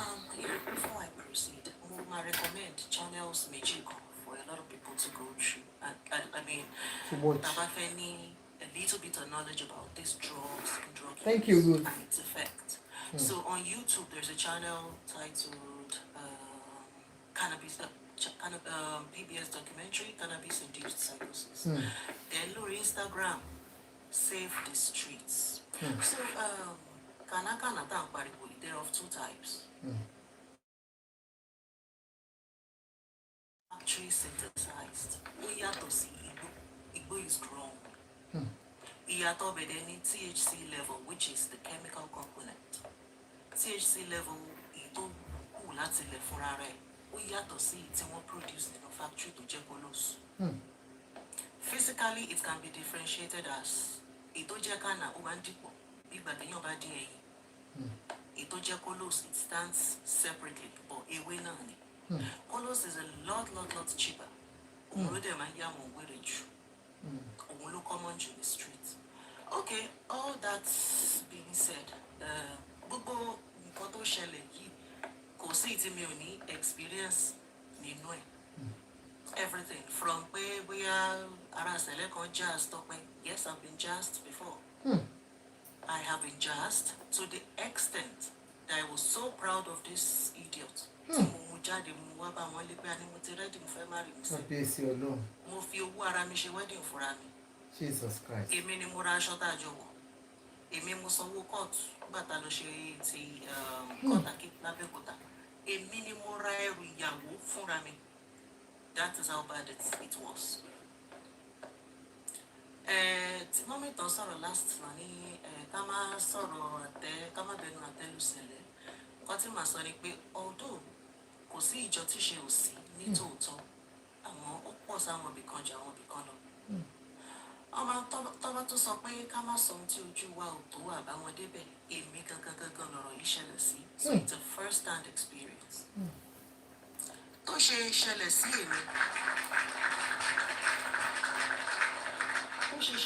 èmi. Màá ní ká gbàdúrà pé káwọn ọmọ wa má bẹ̀bẹ̀ kú bẹ. Àmín Jésù. Kán má yá yàkuyà. Àmín Jésù. Ìyá mi ò mú mi lọ sẹ̀lẹ̀, bàbá mi ò mú mi lọ sẹ̀lẹ̀ náà. Èmi ni aimless wanderer. Kí ni mo dé bá débẹ̀? I was born in the Catholic Church, so chorister ni mi from childhood. So I'm so gifted in this singing. So I sing soprano and opera. So mo join choir kan láti lọ assist wọn fún competition. Wọ́n máa ń ṣe competition kan ní email call every year, like, okay. So mo join àwọn soprano wọn just to help the choir, and yeah, thanks to God, every time I love competition here, I win. So and you can't sing with them without wearing the sutana. So gradually, honestly, me working with it was one of those performances. Lalo Nimokori, one of the musicians, took on stage, and I was like, Shemo, I was a youth now. Like there was this crush. Just got infatuated and I chatted with him, like, but also Hallelujah stage. I actually walked up to him, chatted with him. Like, it was just fun of the moment.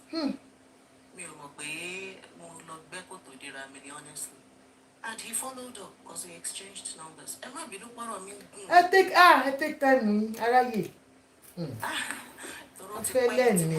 I really need to tell my story because if not for the grace of, well, I'm no longer a God believer, but I believe in nature.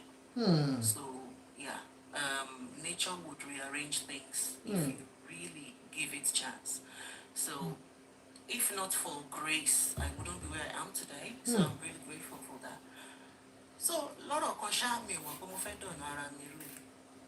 he followed up. Then I had a relationship. Anyway, but all follow up, Shemo, okay, fling. kan ṣe òun sọ pé káwọn ọmọ wa bá rìnrìn kùnrin kán má bẹ lábẹ́jù. kó lọ má jọ kó lọ ṣìrìn. God bless you. So eventually 2 weeks tá pàdé tájọ rìn kò sí ni mo discover pé eléyìí ò ń ṣe tí ọgbọ̀n irú mi gbọ́dọ̀ mú jáde kí wọ́n pè ní boyfriend.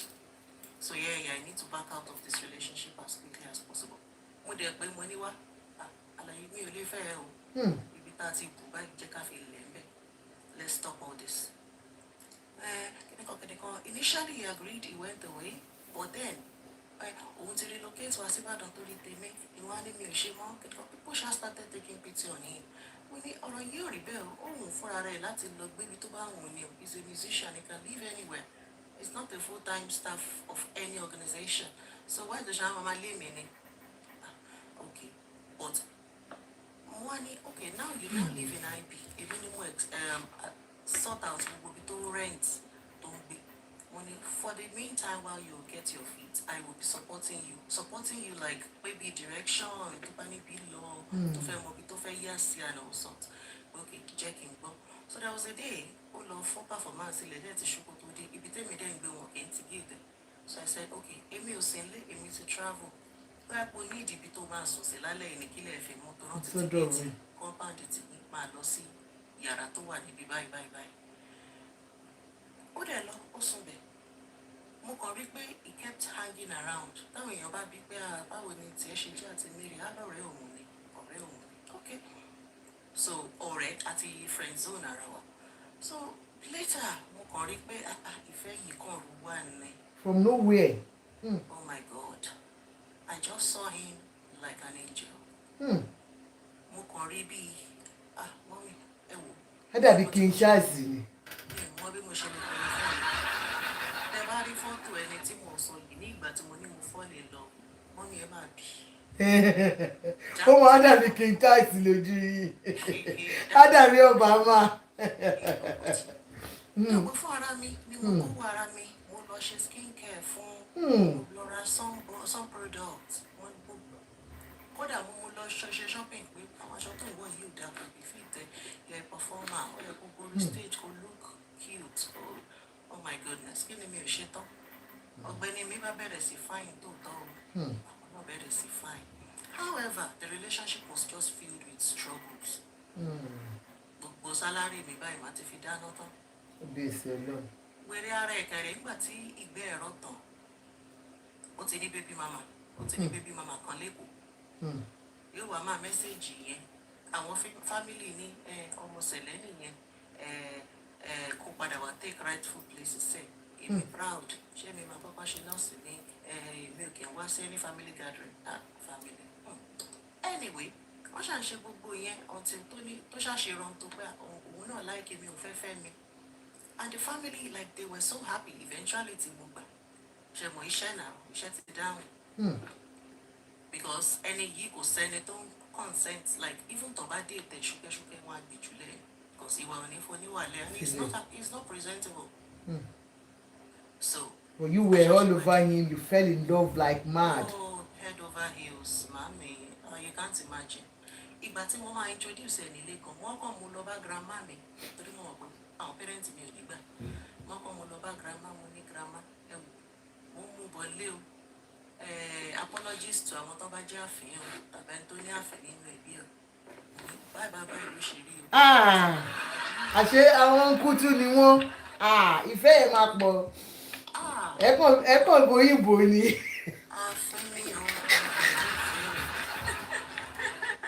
Let him wá in love pẹ̀lú bí wèrè. Kì í ṣáà. Wọ́n pe wọ́n mi ní jókòó wọ́n kánsẹ̀lì wọn ṣọ̀rọ̀ pé bàbá tiẹ̀ náà ó pupa gan-an ó pupa bí òyìnbó ó ṣe kéde àwọn náà bàbá mi kóṣẹ́ sí mọ́ ìmì lórí ẹ̀yìn lọ́rọ̀ kan ṣá gbogbo ẹbí bá ní ó tiẹ̀ máa ń mú bọ̀ ní ó ṣàfẹ́ lọ́kàn ó máa ń mú bọ̀ lé tó bá ti tẹ̀ ẹ́ lọ́rùn. Kójú má tì. Ìyàwó láfi ṣe gbogbo wedding preparation mo tún ṣe wo sí lápò.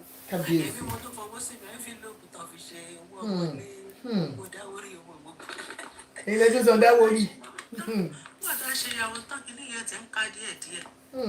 Ó ti ń fẹ́ máa ká mo kàn rí pé every little thing báyìí a máa jà. Ẹ máa kanra mọ́. Ìjà burúkú tó jẹ́ pé I will be so and àwọn ará ṣọ́ọ̀ṣì wọn yẹn ṣàbẹ̀rẹ̀ sí dá sí pé kí ló ń ṣẹlẹ̀ kí ló ń ṣẹlẹ̀ tẹ́lẹ̀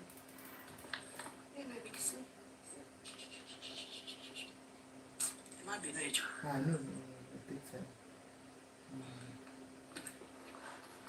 lọ́rọ̀ kan ṣá ló bá gba loan ó lọ ṣe interview US wọ́n ṣàfún ní visa àwọn kan jọ ṣe together wọ́n dènà ìwà pé ẹ̀kan bàtà máa ṣe ẹlẹ́ẹ̀kejì mo ti lóyún mo ní kó lọ as a loan as a good single guy no we are married guy because I was pregnant wọ́n dẹ̀ fún nígbà yẹn a week to him leaving Nigeria mo lose oyún yẹn ṣá at 24 weeks so ó wá lọ ó lọ USA 2 weeks after arrival ló bá pè mí pé òun wálé mọ́ wọn kò ní bí o òun máa wóbìnrin ni o pé mi bá mọ̀ pé mo nífẹ̀ẹ́ òun àbí kí n support idea yìí later mo ní ìgbéyàwó tá a ṣe bẹ̀rẹ̀ ní oṣù kelo honestly we got married in October I left Nigeria in May oṣù mẹ́fà ọkọ lò mí ni I was just like a stepping stone okay kó bá tiẹ̀ lọ nìyẹn eventually thank goodness kó ṣàkúrò I was so depressed I was running mad ṣe mọ̀ nígbà tí o ti fòògùn wàyàn sọ́nà tán tó wá tún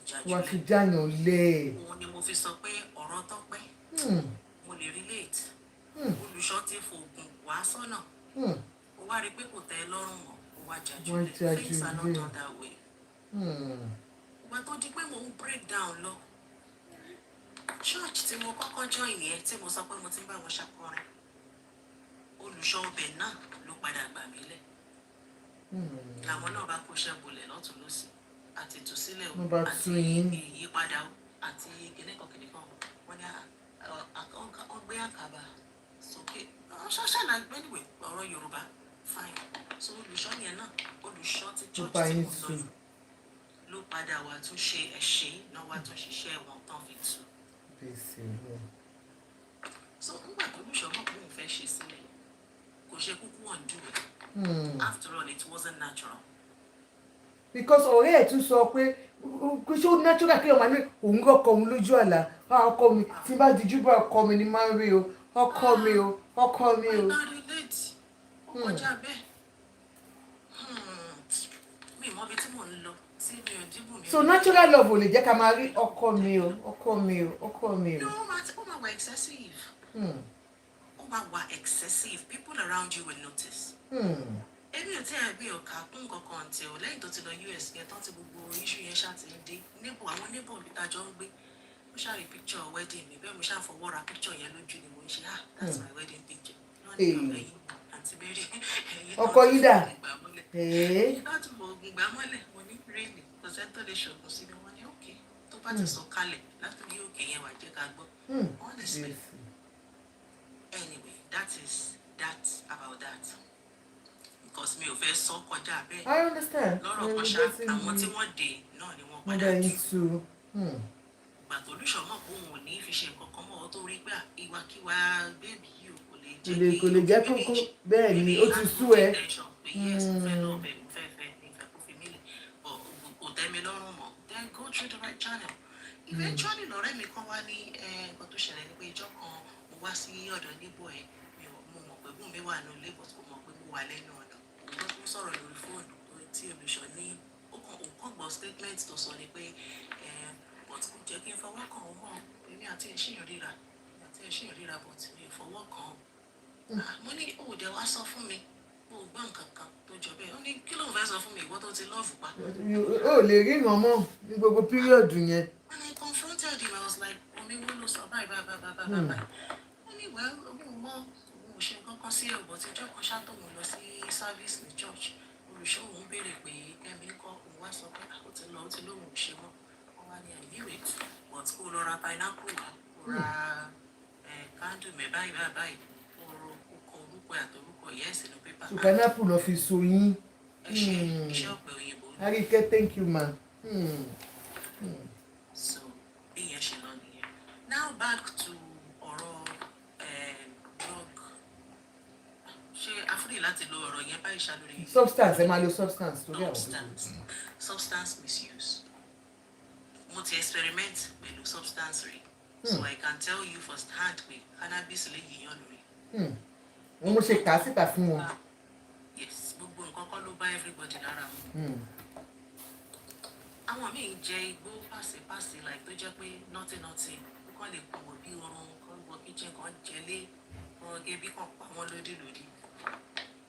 That's it. Ẹlòmíì mo ti rí èèyàn tó jẹ́ single use experimenting ó ya wèrè láti bẹ̀ lọ ó ní full blown schizophrenia tó jẹ́ pé wọ́n mú sóni. Dìsídìsí yìí olazapine ọjà létí. Oh yes, drugs ó lè yàyàn wèrè substance ó lè yàyàn wèrè. máa jẹ́ kó hallucinate ó máa jẹ́ kó ṣe gbogbo nǹkan tó ló ń ṣe yẹn. The last time tí mo mú after so much grief tí mo fà á ní ẹ̀kan ṣo I had racing thoughts. Ọkọ mi ni mo kàn wá bá òun pé I'm married now I have a child I am very very happy now. I'm happy In for fact you. bá a ṣe pín yà yẹn ṣe ló wá dàbẹ́ pé Ọlọ́run ṣílẹ̀kùn òwe tiẹ̀ lásìkò tó wù ú. Although ṣe díẹ̀ náà I mean having my first child at 35 but eventually I am happy. I'm happy for you. Congratulations, man. No about the guilt thing.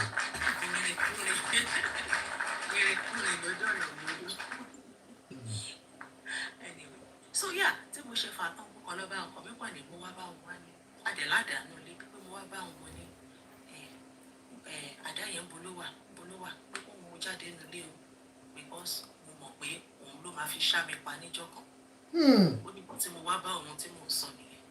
Ó ní lẹ́tà mo tún wá bá òun wá bí òun pé ṣe bó mọ bọ́ ṣe ń yìnbọn pé kó mẹ́sọ̀ bó òun ò ní yìnbọn fún mi òtòrà abroad láwa yìí o. àwọn nǹkan tẹ́ kan tó sọkúsọ jáde. Ìsọkúsọ màmá mi ìsọkúsọ. Ibi tí mo lie down sí lẹ́gbẹ̀ẹ́ ọmọ mi lẹ́gbẹ̀ẹ́ bébì mi bẹ́ẹ̀ mo ń jí lẹ́ẹ̀mẹ́wàá mo ń ka bírẹ̀tẹ̀ títí ilẹ̀ fi mọ́ ni. Imagine. Mo wá like wọ́n ní tó ń bá bèbí ń question kan máa wá bẹ̀rẹ̀ sí ní analyse bí ìgbà téèyàn wà ní chemistry lab pé ṣọmọ wọn àwọn olè kó lọ kíní kan bá ní láti ọdún kíní kan wá di kíní kan. orí ṣiṣẹ́ jago lọ. Honestly ọ̀ṣìnà wọlé lágbárí mi gidi gan ni but I was still aware kind of but definitely networking jápọ̀ lágbárí mi definitely. Eventually peak in my system other wallet in my system I was over it but some people don't get so lucky. Àti pé a lot of people only accumulate over time. I have a friend he's also a musician who believe pé igbó ń ṣe kankan fún òun like òun ti kànáwé and all this for us since when I be 19 years old he's 40 years now but tẹ́ ẹ bá ń bá sọ̀rọ̀ tẹ́ẹ̀mí àti ẹ̀ bá ń sọ̀rọ̀ mo mọ̀ pé ẹni yìí kọ́tà tó jáde because láì lo nǹkan kan ó máa fly between topics. Light of ideas yẹn ti pọ̀ jù ó ti pọ̀ jù tó yẹ pé màá tún ní láti wà padà pé calm down bíbá nǹkan tá à ń sọ ni àní àyẹ̀ṣẹ́ bóun sọ fún mi pé rárá èsì tó fi kọ́ nìyẹn halfway lèsì tó fi ó ti bọ́ sórí another topic. And the late he's been on it since he was 19 years old and he's 40 now. Ojoojúmọ́ dẹ̀ lélẹ́yìí gbà àràárọ̀ ni àgbà láàárọ̀ àdẹ́gbà lálẹ́ so gbogbo ọ̀rọ̀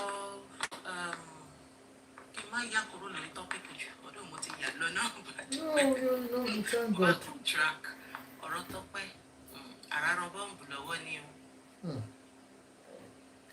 substance abuse lẹ́gbẹ̀ẹ́ kan schizophrenia was imminent and lára symptoms schizophrenia náà ni reckless spending and in fact gifting mo ní elder sister tó ní àbísínwín but schizophrenia ló ní because téèyàn bá ní àbísínwín oríṣiríṣi of this psychiatric illness ló máa bá dé ẹlòmíì severe depression ní títí ẹlòmíì bipolar àti ẹlòmíì full bronchitis ni tó máa hallucinate ó máa ní delusion a máa fi gbóhùn ju bóhùn ṣe wà lọ a máa rí nǹkan tí ó sì bẹ́ẹ̀ a máa gbóhùn tí wọ́n sọ lára symptom àǹtí mi yìí is gifting táǹtì bá ti gba owó báyìí ó máa lọ sọ́jà á lọ ra gbogbo ohun tó nídìí àti tí ò nídìí adéwálé oríkè yìí lọ́láṣọ láìkèké yóò yà wọ́n máa mú lọ orí gáùn tí mo ṣe ra inú orí kó fàì olóògùn mi náà tó tí wọ́n bá fi lè sọ pé ó dẹ̀ fáìn ó ní àmúhàn ó máa láìkẹ́ máa mú lọ wọ́n ṣe máa gift gbogbo nǹkan tán nìyẹn so she could have actually voluntarily given money to this man because she was in love. Kí ni mo sọ èmi gba lóònù fi ṣe ìyàwó mi? I was in love. sake, she's 40-year-old. She's not a child, she's an adult. Ó lè gbé anywhere, ó lè gbé lábẹ́ anywhere, kò tún lóbi. Kò sẹ́ni kankan tó abduct ẹ̀. It's abduction. Kò sẹ́ni tó mú fún mú pápá mọ́ra pé àwa ò gbọ́dọ̀ gbé nínú ilé mi ni kò sí. And back to Sele, sorry o, ibi tí mo rí àrítán ẹ̀ ni. Ọdún wọn bí ní sí Sele, but the few years I used there, gẹ́gẹ́ bí mo sọ fún yín, ìrìn àjò tó tún ìgbésí ayé mi tó ní. Ó dàrú, ó tuntun tó. So I've seen a lot láàrin wọn. Ká máa fẹ́ra wa kò ń ṣe big deal. Ká máa bára wa sùn kiri kò ń ṣe big deal. Ká lágbájá ń kó títà mẹ́dù kò ń ṣe big deal. O lè ṣe láàrin ilé kò fàyọ́ bí kò gbèsè bí kò ń ṣe big deal láàrin wọn. It is the truth. Although there would be good ones, a sọ pé gbogbo wọn ni. Láàrin gbogbo ìjọ náà bó ṣe wà nìyẹn. There are good people, there are bad people, there are like religious ones. Moral sense in that fold is very, very poor. That's all I can say. So kò sí big deal, no pollution, múyàwó kẹta, no, ó mú girlfriend kẹta, ó cohabitate pẹ̀lú ẹ̀. It's no big deal in that church. Wow. Ká ní church mi ní sí àní yes. Ìṣẹ̀lẹ̀ tó jẹ́ pé a máa lọ sí Kòrè tó jẹ́ tìyálé tìyàwó, wọ́n á máa jó lójú àbúrò, wọ́n á máa ṣe pẹ́pẹ́ dẹ̀m ni. Yeah. Àní Kòrè báyìí táwọn ọ̀rẹ́ tìyálé máa ní òkè sùtánà oníye báyìí láwọn fẹ́ mú gold oníye báyìí ní ká mú kíkọ̀kíní kan wọ́n á máa kọ́ ọ́. It is true.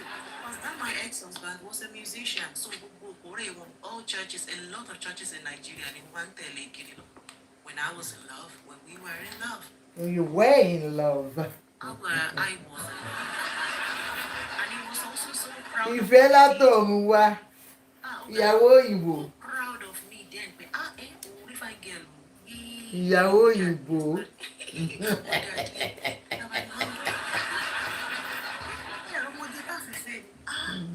Báwo ló ṣe rí fẹ́? Ògùn ló dáhùn ẹ̀. Anyway. Thank you. Thank you. Thanks for sharing your story. And like I said, congratulations. At least you've passed through that. Yeah, you see, you have had it all. You know, if they are talking about experiencing this and that, you're able to say, yes, I've been through it. And like I said, look, you've talked about, having used things like that before. But here you are now, and you're clean, and so anybody, at least we have one popular actress in Yoruba Nollywood. She's had it before, she was in it, and she came out of it because she got the support. Ká nígbà tó fẹ́ Adéyẹmí ni, ká ní bọ̀bọ́ yẹn náà jẹ́ druggist ni àbí kó jẹ́ ẹni tí ó yẹ kó kàn fẹ́ jẹ́ sálọ ni.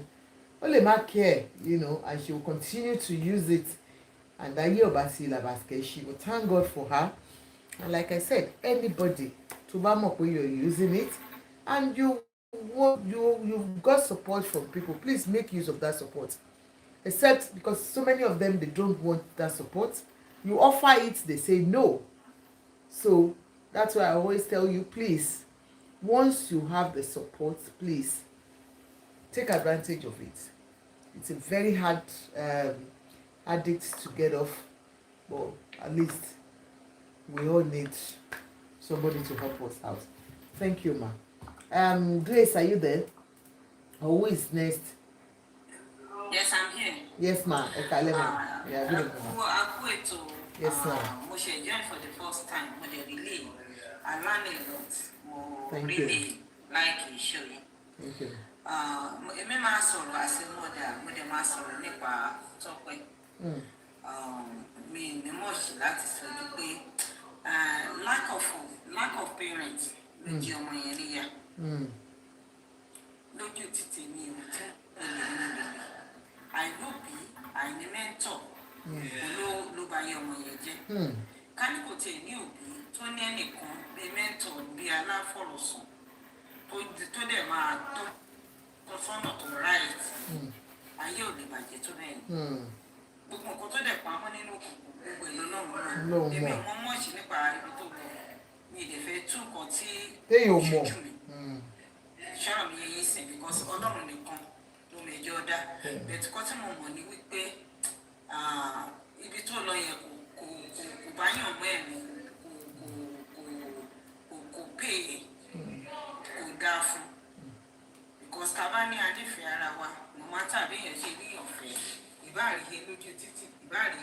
bọ́ta tẹ̀ ti fẹ́ra yín tẹ̀ ti jọ ń gbé tẹ̀ ti bí ó ṣe pé tẹ̀ ṣe marriage àbí ẹ̀ ṣàjọ ń gbé at least bí ó ti ju 5 months wọ́n ṣàjọ ń gbé tí ọlọ́run bá ti ọkùnrin gidi sí obìnrin tó jẹ́ pé onírìn rádaràda ni tẹ́lẹ̀ tó ti ń mu drug tó jẹ́ pé ó ti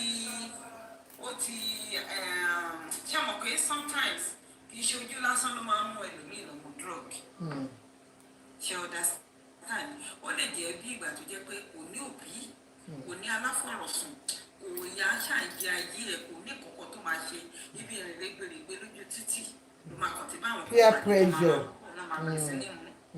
ṣe understand so ìgbà tí tèmi lè sọ nípa títí olùṣọ́ yẹn ni pé ìgbà tó tẹ́ ti fẹ́ àwọn yìí ó ti ṣẹlẹ̀ náà bí kò sí èmi náà lọ ṣẹlẹ̀ rí ṣẹlẹ̀ òde rí bí náà báàdì pa bẹ́ẹ̀ yẹn ṣọ́rọ̀ mi yẹn sí àwọn èèyàn dáadáa wà ní ṣẹlẹ̀ àwọn tó jẹ́ pé àwọn abiyamọ òtítọ́ tán lè tún ẹlẹ́dàá ọmọ ṣe wọ́n wà lè sọ pé èèyàn burúkú òsì kò dẹ̀ síbi tí èèyàn burúkú òsì bẹ́ẹ̀ àwọn abiyamọ gidi wà nínú ṣẹlẹ̀ ṣe understand mi pẹ̀lú iṣẹ́ ìránṣẹ́ èèyàn lè fi tún kádà èèyàn lè gbàdúrà láti tún ìgbà ayé ọmọ yẹn ṣe understand láti tún ayé ọmọ yẹn ṣe irú drug tó mu yẹn tí máa bọ́ nífẹ̀ẹ́ máa yẹn tó bí ìfẹ́ mú ọmọ ṣe kọ́ tó lè fà tó lè nífẹ̀ẹ́ máa yẹn bẹ́ẹ̀. ó lè jẹ́ pé àwọn náà lè ti try gbogbo agbára wọn kọ́ lọ́ọ́ má fún wọn ṣe.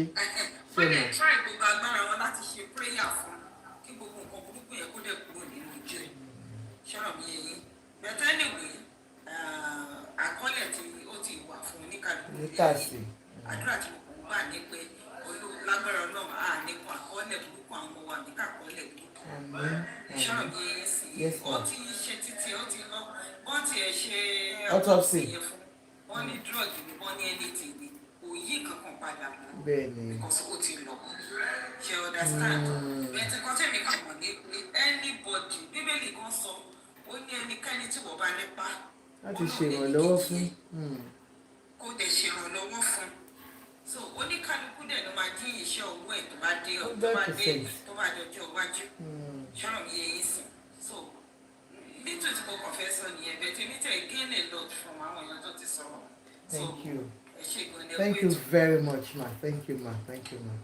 You're welcome.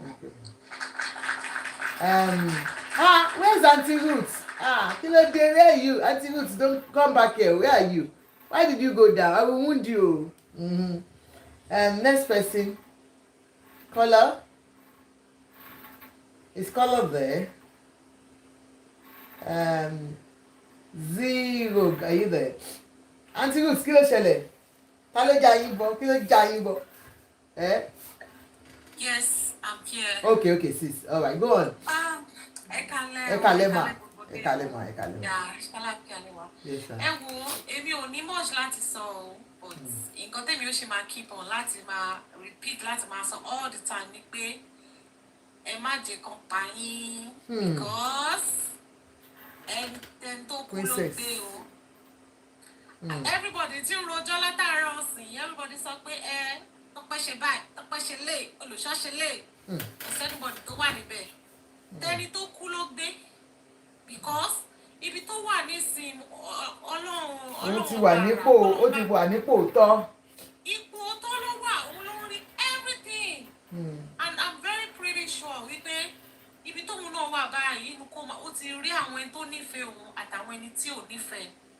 Ó dẹ̀ wà so disheartening pé at the last moment bó ṣe ń pé pẹ̀lú àwọn videos tí mo rí lately ó ń pé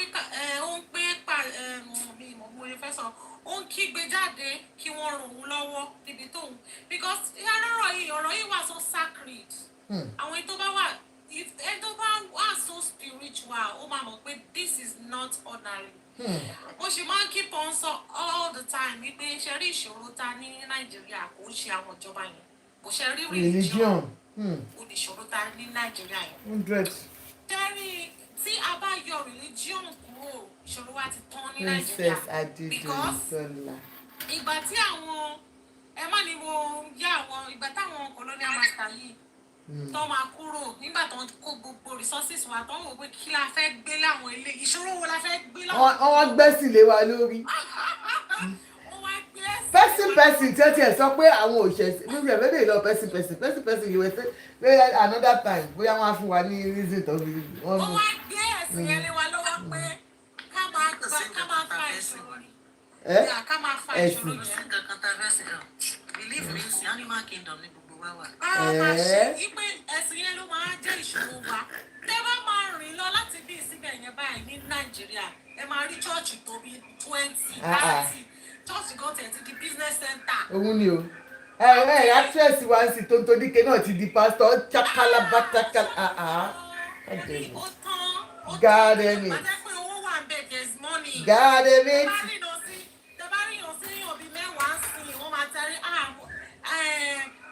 Ẹ̀mí mo sọ pé kẹ̀ ṣe báyìí iṣẹ́ mélòó lè yàn gan fẹ́ ṣe dẹ́ bá ṣiṣẹ́ òótọ́ níbi oníṣẹ́ kí ló dé. Yes. Tábàdé ní ká wo ìṣòro bèbí yìí tó pọ̀ jù níbẹ̀ ṣẹ́rí tábàdé ẹ má jẹ́ ká dájọ́ mi ò sí mẹ́gbà tó ń fẹ́ olùṣọ́ o kò sẹ́nibọ̀dì tó dẹ̀ tó wà ní àárín wọn Ọlọ́run nìkan ló mọ àárín àwọn méjèèjì. They understand nǹkan tí mo mean. But gbogbo ìgbà tí ó yẹ kó lọ ṣe aftercare nípa ní ìgbà tó fi ní cancer yẹn tó overcome cancer yẹn. Pẹ̀lú àwọn fídíò tí mo rí o tó ń sọ̀rọ̀ time tó yẹ kó lọ fún aftercare mo wà pretty sure mi ò sí bẹ́ẹ̀ o mo wà pretty sure wípé wọ́n máa sọ fún pé ìpè Ọlọ́run ọ̀ṣọ́fà máa ń lu ẹsẹ̀. Yes ìpè àdúrà ló máa jẹ́ aftercare tí bèbí yẹn gan ṣe máa sọ pé ẹ wo tó ṣe máa sọ fún ìná èyí tẹ́ irú èmi mo ti lọ àwọn sẹ̀lẹ́sẹ̀lẹ́ ó tẹ̀ ti pọ̀ jù pé owó ní mi lọ́bẹ̀ CAC gbogbo ẹni mo ti lọ wọ́n máa bá yín kó tó jẹ́ pé inú máa bìlíìfù pé yes ìṣòro yìí kò ṣe medical mọ́ spiritual ni ṣé understand ọ̀chẹ́rì ẹni tó kú ló gbé àánú mi ó kàn dùn mí fún bèbí Tọ́pẹ́ tó yẹ pé kò tètè já rẹ̀ àgbẹ̀bí ìyẹn ọmọ gbòòrò ní nọ́mà àkókò sẹ́ni táyé ò lè mú Ọlọ́run má jẹ́ káyé mú wa ni. Bí mo gbà tí mo wo bèbí yẹn from head to toe mo máa ń wo àwọn fídíòs ẹ̀ náà but mo á wo bọ́ọ̀dì ẹ̀ mo wò sí ẹni tán ló ń fẹ́ psychologically ẹ kàn George ẹ kàn wọ pé ẹ wo ilé ìṣẹ̀lẹ̀ ṣó ó máa jà ṣó ó wọra wọn náà ó wọra wọn náà kọ́lọ́ ṣàánú wa ni kọ́lọ́ má jẹ́ ká kó sọ́wọ́ àti kéèyàn má tójú bọlé mọ́ gbogbo tójú bọlé lẹ́yìn online church bí mo ṣe wà mí ò lè tójú bọlé o kí ló kàn mí because téèyàn bá ń tójú bọlé wọ́n máa gbégbèkúgbè ní ẹ lọ́wọ́.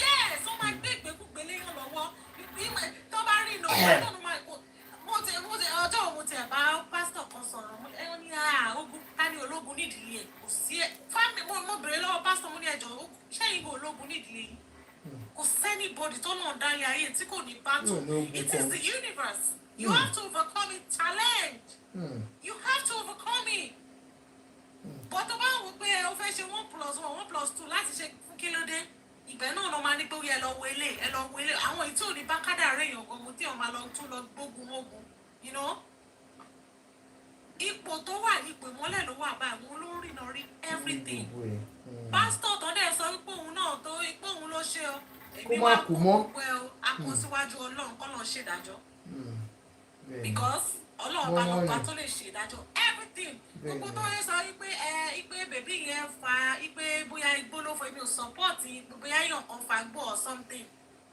tó bá fa gbó ṣé igbó náà ló máa jẹ́ kó fàfà tó máa jẹ́ kó bẹ̀rẹ̀ sí ṣe nǹkan tó yẹ kó ṣe. no igbó ń fà ẹ má jẹ́ ká discourage ká mislead àwọn èèyàn igbó ń fà I've read it out here yes excessive intake of any substance can have make you have psychosis episodes can have mental health issues. Kò matter you can be active kò matter aunty kò matter kò matter kò matter.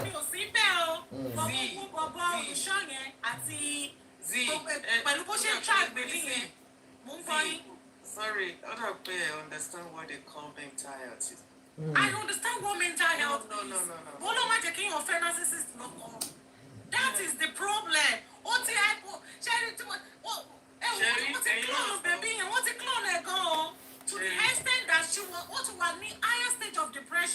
Ọ́pẹ́ ònà. Náà ní èkó ṣó ti ṣe ó ti mú kó tó lọ síbẹ̀. Ìgbà tó wá mú kò ṣe é máa ṣe wèrè kó tó ṣe jẹ́ pé ìgbà tó bá mú kó ṣe wèrè. Ṣé torí pé ẹ̀rẹ́ lórí fíìmù mọ tó a máa exhibit behind closed doors náà. Gbogbo àwọn tó ṣe ń búlì ẹ̀yẹn náà ń kọ́ ṣé kò tó kó wọ depression. Ẹ jẹ́ kí n sọ kankan fún yín. Ṣé mo pé withdrawal symptom náà depression máa ń pẹ́ jù ṣá? Thank you. Tí ó bá gbogbo yẹn gbà tó yẹ kó rí gbogbo network máa jápọ̀ dàgbárí. Ṣé ẹ jẹ́ kí n sọ fún yín bí nǹkan tí mo sọ earlier on ipò mọ́lẹ̀ ló wà báyìí. Òun ló jẹ́ kó pa òun o because ẹni tó kú gbogbo nǹkan tó bá ti ro mọ́ lẹ́sẹ̀ débi ara ẹ̀ náà ni. Àdìbíyìn tó jẹ́ kó tètè seek help ní time tó yẹ kó seek help kò ní wà ní position tó yẹ kó wà lórí tọ́ àfi gbogbo ẹ̀ níwájú náà. Ṣé rí ẹni tó bá ń mu drug sorry mi ìfẹ́ ẹni tó bá wà into substances wọn kì í lè control ẹ̀ ó máa hard fún wọn because tó bá tẹ̀ tó ti wà addicted to it. It's another problem entirely, big one. Because as a pé ní máa ṣe most of nǹkan tó máa ṣe nǹkan tó máa irritate yín ni òun ò dẹ̀ ní mọ̀. So mo rò pé ìgbà tí àwọn ìwà yẹn náà táwọn ìwà yẹn jẹyọ àwọn family yẹn wọ́n ti ní hatred fún already tẹ́lẹ̀tẹ́lẹ̀. So ìgbà tí ó wá sówó mọ́ ní ọwọ́ ẹ̀. Máa ẹjọ́ máa ṣe ó yẹ kẹ́ máa mention olùṣọ́ tó kó bá sùn tó ń fún lóyún tí kò dẹ̀ yẹ kó bá sùn fún because she is vulnerable at that moment. No, she's an adult. She is 40-year-old. She is an adult. Thank you, with full capacity. God bless you. Wọ́n kó bá sùn fún I understand. Ẹ jẹ́ kí n sọ̀rọ̀ fún iṣẹ́ ní Nàìjíríà. Ẹ wo, à ń sọ̀rọ̀ ẹni tó lọ sí school tí ó dẹ̀ dàgbà tó mọ nǹkan tó ń ṣe kò tó yún ní. But nǹkan tó ṣẹlẹ̀ ni wípé ó kọ̀ bọ́ sí wrong hand and anybody ló lè ṣẹlẹ̀ sí kò sẹ́ni tó kọjá kádàrá láyé. Ṣe rí kò sí bí ọ̀ṣẹ́ nígbàgbọ́ pé pásítọ̀ yẹn kò nǹkan tó yẹ kó ṣe yẹ kó ló yẹ kó ṣe ṣẹ̀mọ̀ fún òun gan ló dákú ìṣòro ẹ̀ ṣẹ̀mọ̀ ẹ̀kọ́ ẹ̀ka iná bìlíìfì ẹ̀. Gbogbo èèyàn bìlíìfì yẹn kọ́ ni kò ṣe has a home for. Ṣe rí gbogbo èèyàn believe bẹ́ẹ̀ ni bẹ́ẹ̀ dẹ̀ tún kọ́ because ìgbà míì máa ń wà ní ìmọ̀ kankan nínú wọn rí o yàtọ̀ sí pé ìtẹ̀ǹtẹ̀ wọn sọ. Bíbo tẹ orí àwọn láì mo tún mú gbogbo ẹ̀. Ṣe rí bí pásítọ̀ yẹn ṣe wà bẹ́ẹ̀ yẹn ìfẹ́ tó wà láàrin wọn àwọn ọmọ ayé ìsìn wọn stubborn tẹ bá àgàgà wọn tó bá wà lórí orí kìíní tà ń sọ ìtàn bá mú tẹ bá sọ fún wọn pé kọ́ máa mú wọn á pa yín tí wọ́n á blọ́ọ̀kì yín. Wọ́n máa sá lọ ní ṣèbí nǹkan tó fi sá lọ́dọ̀ àwọn ẹbí ẹ̀ nìyẹn. Kí ló wá ṣé kíní yẹn náà ló máa jẹ́ pé kò ní jẹ́ kó lọ ṣe àpákì ẹ̀ fún nígbà tó fi ṣé kíní yẹn ló máa kọ́ wá. Ṣé mọ̀ pé ọjọ́ tí wèrè bá mọ rẹ̀ ní wèrè ìjọ yẹn ló sàn. Bẹ́ẹ̀ni. Ọjọ́ tẹ́ni tó bá mú tó bá mọ̀ pé ohun tó ń mú yìí kò dáa fóun ìjọ náà ló but àwọn ò rí bẹ́ẹ̀ because nicotine yẹn gangan náà fẹ́ get lára wọn wọ́n máa ń feel okay tó bá ti mú tí wọ́n bá dẹ̀ mú tẹ bá rí àwọn tó bá fi kinní yẹn lẹ̀ tó bá ní withdrawal ẹ wò ó máa dàbẹ́ ni pé wọ́n ti fẹ́ kú ni tó máa gbọ̀n tó máa ké ṣe rí ìṣù gangan tó wà ń bẹ̀ tí ò jẹ́ everybody ó lè mọ nǹkan ẹni tó yẹ kó blame òun ni nǹkan tó mú yẹn nǹkan tó mú yẹn ó lè jẹ́ kó máa ṣe wọ́nranwọ̀nran nígbà tí Ọlọ́run máa ṣe wá léyàn nǹkan ó ní nǹkan tí mọ́mí kan sọ nísìnyí wọ́n ní parental care is very very important Ọlọ́run máa ṣèyàn ní èèyàn. Ṣe rí ẹ lè ní parent gan. God bless you àìmọye ọmọ tó wà tó yẹ pé under parents ẹ̀ under kò tẹ́ ṣe pé bóyá ó jẹ́ single mothers under both parents ó dẹ̀ come out ó lo substance Ọlọ́run má jẹ́ ká rí iṣẹ́ ẹ tó kàn ló mọ̀. Ọmọ tó lówó tó ní ìyá tó ní bàbá And princess, School right ni. here. School ni. Nígbà yẹn nígbà táwọn náà wà ní higher institution. Peer pressure. It is well. Okay, that was why the mama prophetess didn't take her serious. Like I said, even when I started this analysis, I said something. I said even àwọn ọkọ ẹ̀ gan nígbà tó máa fẹ́ ohun ọkọ lọ́ọ̀fẹ́ kò kàn lè sọ pé ó máa take advantage of her.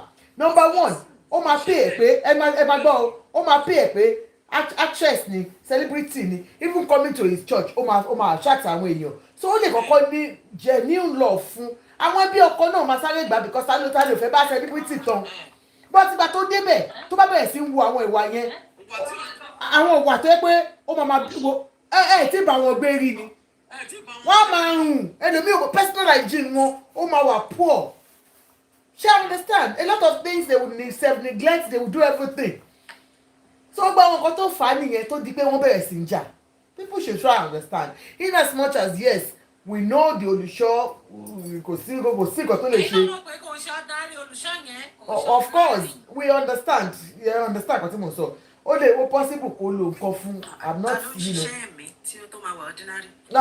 ṣe mọ̀ spiritual church ni so kò wà impossible kó lo nǹkan fún or whatsoever but you understand truth be told tó bá ṣe the autopsy will bring out something and I'm very sure 100% sure even àwọn ẹbí ẹ̀tọ́ kọ́kọ́ sọ initially wípé kọ́ máa ṣe autopsy wọ́n ti wù pé wọn ò ní jẹ́ kó òun lò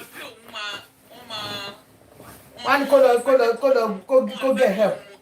tẹ bá gbọ́ ọ̀rọ̀ táwọn ẹbí yẹn sọ àwọn ẹbí yẹn kan ni wọ́n wá bó ṣe lọ rí bó ṣe bí bó ṣe gba gbogbo treatment so àwọn ẹbí yẹn tó bá dẹ̀ bó dẹ̀ ṣe surgery yẹn tán wọn ò ní fẹ́ kó tún kó máa bẹ̀rẹ̀ sí sí lọ́wọ́ mú kiri tó ń mú yẹn. so wọ́n máa close gangan òun ò dẹ̀ fẹ́ closeness yẹn ó fẹ́ freedom yẹn ó fẹ́ nǹkan tó máa fún láyè tó fi máa lọ mú kiri. àwọn èèyàn wo ni why would she go to that ọ̀dọ̀ hairdresser tó máa lọ sùn lẹ̀lẹ̀ ibi tó ti ní enabling environment ni na. àmì ẹni tó kàn ló mọ̀ àmì Jésù àmì. ẹ̀yin tẹ̀ sọ fún wọn tẹ̀ ń wá kó ga ẹ̀yin ló kọ́kọ́ máa mú lọ́tà. ó tọ́ ni. because ọ̀tọ̀ ni bó ṣe máa rí then tó bá bẹ̀rẹ̀ kínní ẹlòmíì wà tó bá bẹ̀rẹ̀ ní age of 14 ó dìgbà tó bá ń wọ bí age of 30 something or 40 ó tó máa ní effect lára ẹ̀ ẹlòmíì ẹsẹ̀kẹsẹ̀ ló dẹ̀ máa ní effect lára ẹ̀. so kí ni ẹ burú gan gidi ó burú gan ọlọ́run ẹ wò àdúrà ni kéèyàn ṣáà máa gbà kéèyàn dẹ́nu àwọn ọmọ wa máa ṣìrìn wọ́n máa ṣìrìn délẹ̀ bẹ́ẹ̀ ni. olùṣọ́ bó ṣe wà yẹn òun kan ti ṣe tán ti wò pé kí lòun ṣe torí òun náà ẹni wá fà tó wó fò ní. yes now ó gbọ́ ọmọ ọlọ́mọ ó gbé sínú kínní. ó ti rówó tọ́jà fún. Kò gbé ọmọ ọlọ́mọ. Nigerians should get these things clear. Kò gbé ọmọ ọlọ́mọ. bó ṣe ti ṣe rightful thing fọ́mọ yẹn ni kò ṣe rightful thing now. I understand the fact that she's an adult, but lórí doctorate in Celemi ó ṣe celestial member but ṣé fún pastor ní sẹ́lẹ̀ ṣó yẹ kí ẹ wò ṣe tí wọ́n have the right over someone else's moral values. ó tún lè sọ fún pé tó bá wà ní agbègbè ó lè fi yẹn polo mọ́ra ẹ̀ pé òun ti wà vulnerable so little tí olùṣọ́ bá sọ pé tó bá wá sí agbègbè àṣìṣe àdúrà fún ẹ wà tún tètè ara tètè yá gbogbo nǹkan títí tó ń mú yìí gan. wọ́n lè ní kó má lọ fún after care yẹn pé màlẹ́kà ti sọ pé inú ìṣẹ̀lẹ̀ yẹn ni ó ti máa rí wòsàn. àìmọye dábàá ti gbọ́ láyé. Okay, hold on now, everybody. I think Ruth, will you say something, please, so that we allow one by one. Yeah. How are you? So, because the burial has been postponed, they are doing the autopsy now because of the contradicting statement from the husband and then from the lady to Losodwe. Hairdresser. Ó sọ ọ̀tọ̀ ni tóun sọ ọ̀tọ̀ ni tí ọkọ ń sọ ọkọ ní just one random person called him and he observed that they were communicating even while she was in the vehicle. I think they just feel that there are issues in that and that's why they are doing this. So, your opinion?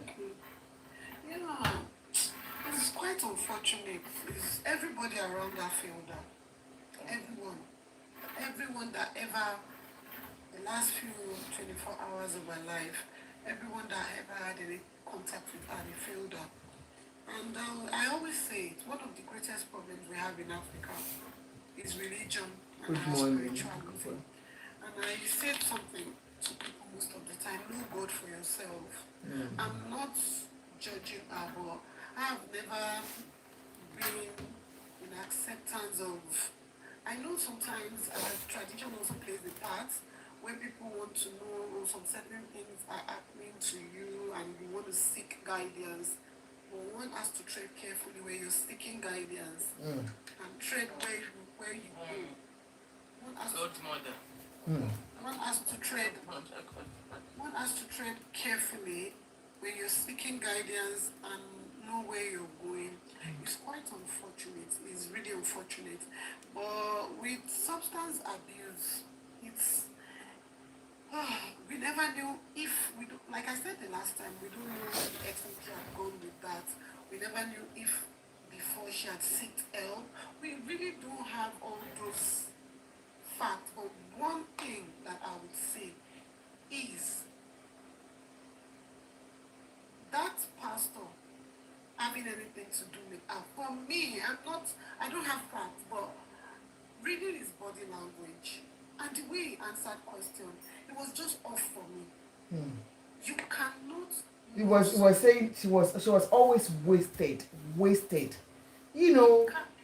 You cannot love somebody or like somebody and the person passes and you sit there and just Smiling. answer the question like you're talking about just anybody.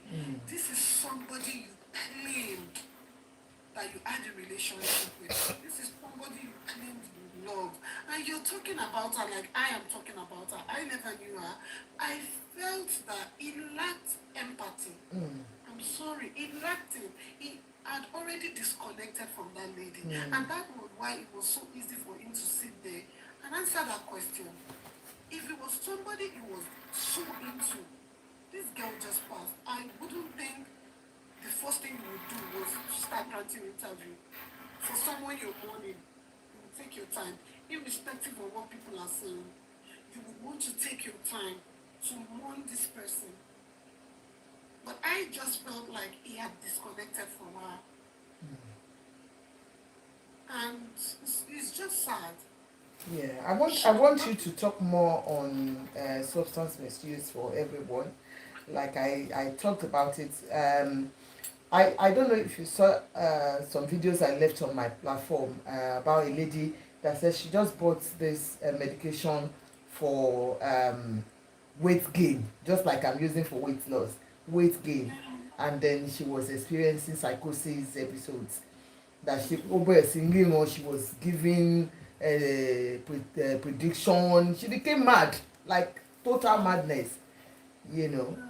So, and I searched on it and I could see that it is not only certain medication can make you go through that, and aside from that, when people are saying it's just cannabis cannot do that much, because I saw a lot of people saying it that she be cannabis last on she cannabis be maso the way. So, which I said, yeah, it can. It can. And our society needs more education on mental health issues and the crisis that comes with mental health. And no, I'm sorry. We need more, mental health and substance abuse. I heard in Lagos right now, it's a pandemic. It is. It's a pandemic, and people are just overlooking it. And in the next 5 years, it would have eaten so deep into the society that you will barely find an household that won't be dealing with substance abuse. When people are strongly involved in substance abuse, it could move to psychosis. And when people are having psychosis episode, they see things that ordinary people do not see. And our society needs to be educated that when you see signs like that, I'm sorry, the church is not the first place you To take go. people like that. Hey. You look for the nearest mental health hospital. They know what to do in situations like that. And because of the society we come from, things like that, we term it as being shameful. And they cover it up, or they keep the person in the house. And when the episode goes down, it always comes back as long as that person is still on that substance. It's not just Indian in. Now people take all sorts. And dealing with mental health in an environment like ours here, they spend so much money dealing with mental health. And I do not see Nigerian government seeing mental health issues from substance abuse as something as important that they would want to spend such money on. So I always say to the youth, if you're going into this substance use, know that you are in an environment where mental health is not taken that seriously. So if you now begin to have episodes, or you try to check yourself into the rehab, you might have to pay for it yourself. So when you're starting this substance, always know that if you relapse or something happens along the way, you will have yourself to blame. The Nigerian government have other things bothering them, and I do not think their budget for mental health or substance abuse or rehabs is that much. There is nothing. It's just so sad. It's just so sad. At the end of the day, even when they do the autopsy and they find out what is wrong with her, the guy will go, scot free. Because there is no evidence. Can you evidence Ogun Juju in court? No, you cannot.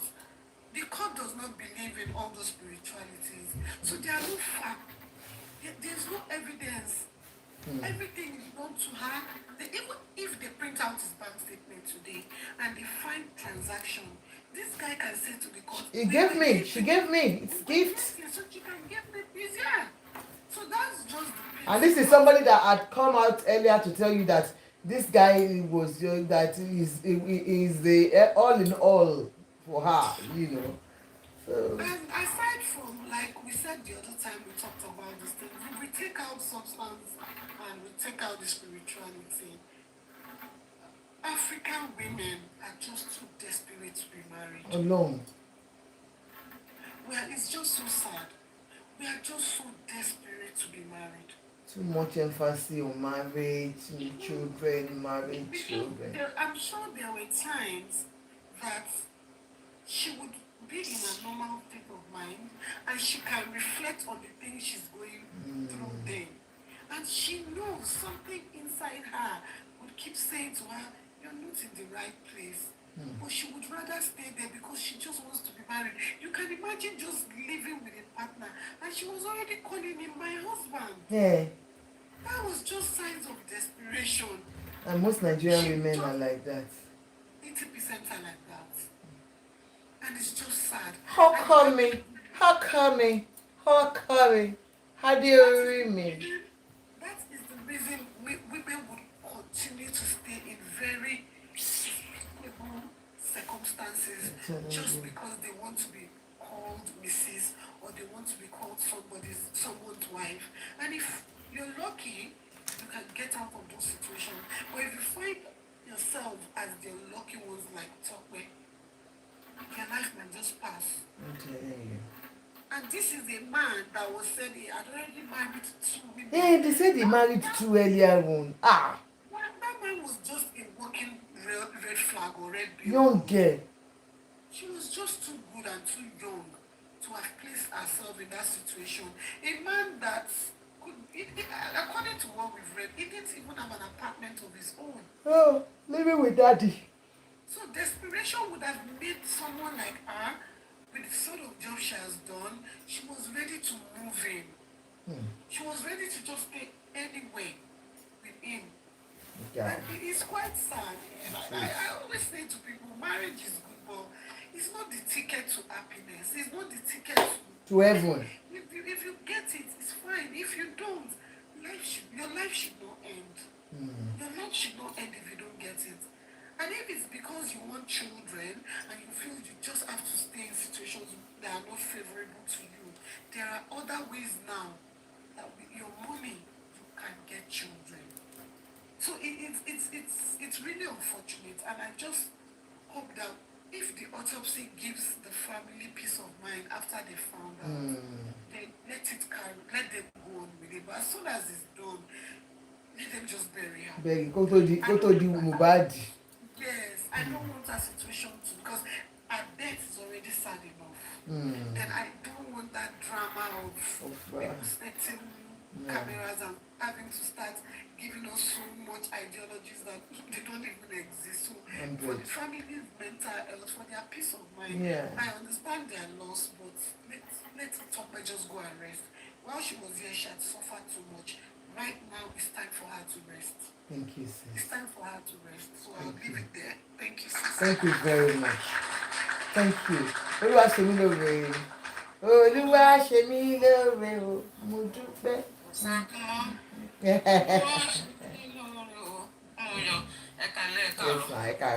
Ẹ jọ̀ọ́ kẹ́ tó ṣe kiri ẹ jẹ́ kí sáré polówó. Ẹ jọ̀ọ́ glasses ni mò ń tà o. Please buy glasses from me. Contact me for all your glasses. Prescription frames, party glasses, sunglasses. Please contact me. Just send your DM to me. Check on our pages. You see, we do special order. This is like a special order. Special orders are the ones that we have to do for you. You bring your prescription and I do your glasses for you. So we have special orders with big glasses and all are designers. So please contact me for all your glasses. And don't forget, I've told you I've got Yamak. She sells ready to wear Nigerian dresses, ready to wear party dresses here in the UK, and then she can post it to London, to America, Canada, anywhere. Please contact us. It's on our page. Please, please, please. Yamak is for you. And Yabejoni sells African food. Contact her. And then for your cream, Melanie pumping like mine, contact Abivida. They are on our page, so please, everything you see on my page, please buy. Thank you. Yeah. Good. All right. Yes, sir. Yes, sir. Me, I'm so resting, please. Amen. No. Thank you so much, Mr. Afodo. You did it. Afford no de karamu toro. It's really a good man. They like to share and do it. When? Sọ̀rọ̀ sí wọn lẹ́nu. Mo assumption ó jẹ́ kó sọ̀rọ̀. Fact. That's why tí mo fi bẹ̀ wọ́n. Gbogbo family Tope àti láti ilé bàbá láti ilé don't be any friend to any TikTokers or any social media thing. Mo ní WhatsApp mo ti send this. Kó sọ fún wọn kó gbé kíní síta pé we don't want anybody o. Kó má sọ di social media òkú. So you did well. But Tope àánú ẹ̀ ṣe mí náà. Lórí kò sí ìyá kò sí bàbá, but ó ní family àwọn ìyá tó like ẹ̀. Ẹwà àwọn màmá yẹn, history láyé yìí o, ayé yìí, ó wà spiritual.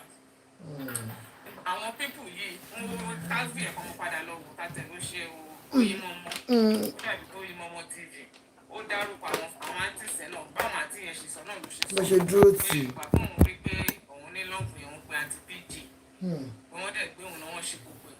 Ṣé àwọn tèmi máa fọ́ọ̀t Olúkẹ́ àti Ògùṣọ́ yẹn? Èmi máa fọ́ọ̀t. Nítorí ìgbà tó ti gbé lọ tó ti kọ́kọ́ ṣe ti Ìjẹ̀bú yẹn, tọ́yọ lọ́ǹpù yẹn, ó ṣẹ̀wà gbé lọ sẹ́bàkẹ́ tí wọ́n dáwó táwọn grandpa ẹ̀ gàmẹ́ wọ́n dáwó wọ́n ṣe. Kọ́ tó wá kí àwọn pípù yẹn tún láwọn gbà apartment sẹ́gbẹ̀ẹ́ hospital. Kí Folúkẹ́ tó wá kó bá ṣe solicit fún funds. Ẹ dẹ̀ mọ̀ pé àwọn family ẹ̀ wá síbẹ̀. Wá ẹ̀tẹ̀ máa kúrò bẹ́ẹ̀ máa mú kúrò káwọn family ẹ̀ tó dé. Ṣé ẹ̀fọ́ àbúkù yẹn ní bàtà àwọn máa fi dé wọn lọ ti lọ. Who does that? Ó wà lára àwọn tó jẹ́ kíkiní yẹn, ó wà bẹ́ẹ̀ ká ní kò jẹ́ ká ní wọ́n ní ṣèbéyàn àwọn èèyàn ló gbé wá síbi ò tí ì lè lọ jẹ́ kó dé. Ó dẹ̀ lọ ó blọ́ọ̀kì gbogbo wọn for 2 years. Àwọn tí ìjọ tó fẹ́ kú yẹn ó ṣẹ̀ṣẹ̀ wá sọ̀rọ̀. Like what everybody have been saying, àwọn ẹ̀ẹ́dẹ́ bá ṣe pẹ̀lú mental health. Ilẹ̀ máa mọ̀. Ó parọ́ kú tó bá parọ́ mọ́ ẹ báyìí. Kẹ́ẹ̀kan wà dókítà ló máa ń dé àbí tó máa kọ́ mo ṣe máa ń ṣe pẹ̀lú wọn ní mobile agency ìjẹ́ra. Tó bá dé bá gbogbo lílẹ̀ nìyí ló ló máa fi po gbogbo àná wọn kọwọ́ bọ̀ gbẹ̀. Ahẹ́. Tó ní wọ́n dàgbẹ́ tí mo lára. Ahẹ́. Mo ti ní lédì kan rí tó yẹ pé ó dẹ̀ dé ó kọwọ́ bọnú ìgbẹ́ bàtà rẹ̀ máa yá kò mọ̀. Kí ni burúkú ìtọ́ yẹn mo máa ń ṣépè fáwọn tó ń ta. Èpè gidi mo máa ń sọ ṣé olè ẹni tó ń jalè gan mo yìí lè sọ pé èèyàn díẹ̀ ní ẹbọ tí wọ́n tó ń ta egbògi olóró. You have destroyed generations and gbogbo ẹ̀yin tẹ́ lówó nínú owó burúkú owó orí burúkú yìí ọmọ yìí máa jẹ̀yà ẹ̀ lágbára Ọlọ́run because you are destroying generations ẹni tó dẹ̀ kàn ló mọ̀. Ọlọ́run á dàrin àjò wọn ọdún tẹ́gbà kíní yẹn ò ṣe kékeré o ìkan tó bá dé bàyá bẹ̀rẹ̀ sí wọ ìkan tẹ̀ tí wá rí àwọn òbí ò kì í sùn wọ́n ní ṣọ́ọ̀bù ẹ̀ máa gbádùn ṣá kíní yẹn ò dá o àwa bíi fọ́ọ̀tò wà láwọn ẹ̀pẹ́ lọ́mọ ìgbà mi àwọn máa gbà máa sọ̀kalẹ̀. Ẹ imagine 4 to 1. 4 kò sẹ́ tó mú shift ní báyìí níbẹ̀ yẹn mọ́ lórí ẹ̀ wọ́n máa rìn lọ máa rìn bọ̀ ni a máa lọ tẹ bẹ́ẹ̀lì yẹn ó máa dùn pé ó máa kọ́wọ́ kò sí ikọ́ burúkú ni kíní yẹn. àbúrò ọmọ kan tó wà yín ni ọ̀hún nìkan ló lè bọ̀ ìjọ tí máa kọ́ ṣiṣẹ́ yẹn mo sunkún mọ́jú ni ẹnjìnírì níbọ̀ yẹn lọ ṣe invest wọ́n kọ́ spike drink ẹ̀ ọmọ yìí kò remain the same mọ́. Kábíyèsí Ọlọ́run. ọmọ tó ju bí 20 years old lọ kò remain the same mọ́. ìkànnì wọn gẹ́gẹ́ yẹn wá gba gbogbo bí 50 million àbí 30 million lọ́lọ́dà fún ẹ wá block àwọn family ẹ̀ ẹ̀yin wá gbà sílé ṣé Folúkẹ́ tó bá gbowó yẹn kan kò yẹ kó nínú ó dìgbà táwọn ẹbí ẹ bá dé kó tó ò lè lọ báyẹn torí àwọn èèyàn ló gbé wá síbì ó wá lọ. Gbàtọ́ délé gan kò kó Folúkẹ́ mọ̀ ó da Folúkẹ́ nù ni òun àti olùṣọ́kọ̀ náwó lọ ní ra ẹ̀. sọ gbogbo ètò ni wọ́n dàgbọ́n wọ́n dàtọ̀ sí wọ́n hallucinate ni o mi kò lè rí bẹ́ẹ̀ o kò lè rí bẹ́ẹ̀ ṣùgbọ́n gbogbo ẹ̀yọ́ Ọlọ́run ṣá nǹkan tó kọ̀ bèmí lẹ́rù níjọ́ tó pe àwọn àti ẹ̀yẹn tó dẹ̀ ní òun fẹ́ kúnjọ́ yẹn ó yà mí lẹ́nu mi ìrírú ẹ̀ rí o àbó lu nǹkan àbó para ẹ̀ ní kò séèyàn tó yé o. tó dẹ̀ pé tó lòun máa kújọ́ ó dẹ̀ kú. tó bá dẹ̀ pé poison náà ni wọ́n á investigate olùṣọ́ àti anti hairdresser. ìyẹn tó yà mí lẹ́nu ó dẹ̀ pé òun máa yẹn àti ẹ̀ ló pé òun ló ní òbúṣárì wọn. ó ní kó ṣàwá torí ibi tó máa sìn wọn sí kó lè sìn wọn sí. ẹgbẹ́ ìyá òun ẹ̀rù bà mí fún ìyá òun gbogbo ẹyọ náà ṣá ó ti wà láìka àwọn tó ti sọ̀rọ̀ kó ti wà nípò òtítọ́sìn a máa rí gbogbo ẹ̀ ẹ̀kọ́ jọ àwọn ẹbí yẹn kọ́ má gba irú àwọn bọ̀dá Yọ̀mí ẹjọ́ òwò ẹ sá fún wọn ẹ má jọ dáa. àmọ́ ti sọ Yọ̀mí Fábíyì yóò kì í ṣe activist o pocketist ni o ẹjọ́ nítorí Ọlọ́run o don't mo ti sọ ẹjọ́ wo before you know it báyìí ẹ máa gbọ́ justice I must seek justice and accountability and justice for activist àwọn òkú ni ẹ má gbà láyé o ńlọ mi ni mo mọ̀ dáadáa ó mọ̀ mí ńlọ mi ni Yọ̀mí Fábíyì yóò kì í ṣe activist o pocketist ni pocketist ńlọ mi ó ti block ni. ó ti block gbogbo wa náà bàbá bó sọ̀tọ̀ ọ̀rọ̀ àwọn ọmọdé òtún ní fẹ́lá tó mẹ́kẹ́. You don't need to destroy people's lives before or tell lies to get money. And I've said it to this family. All these are content creators. We are all content creators sitting down here. Don't let them use. Ẹ má yẹ kí anybody, nobody, tó bá lóhun tó TikToker or whatever. Ẹ má yẹ kí wọ́n bá yín dá sọ́rọ̀ family yìí. Àwọn tí ẹ̀ kàwé náà anyway. Wọ́n dẹ̀ ń ṣe lébi. Àwọn elébi náà jẹ́ kó ba kéèsì àwọn jẹ́. Wọ́n mú kéèsì nǹkan tó wà very glaring tó jẹ́ pé straightforward case ẹ̀dẹ̀ mú ẹ sọ́ di lórí burúkú case.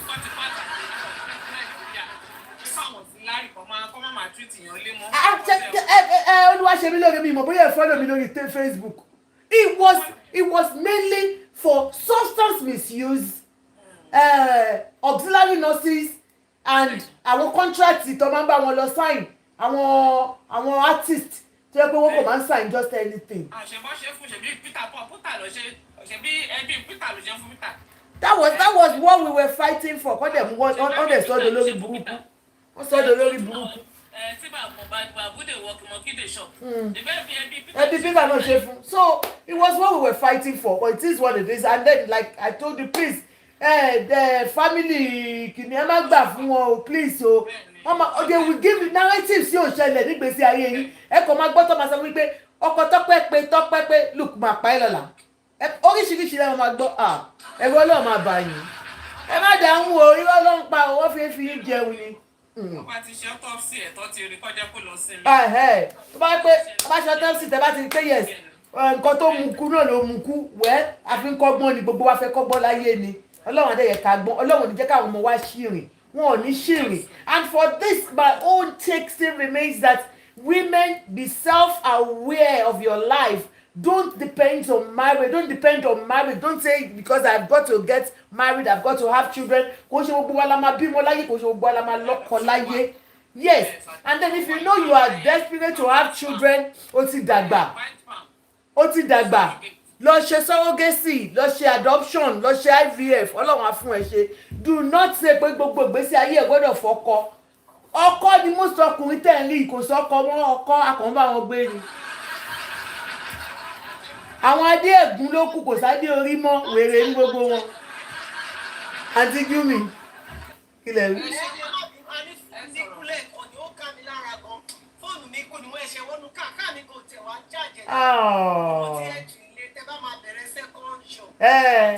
À ń lọ a máa tó lọ sìn a máa tó sálọ.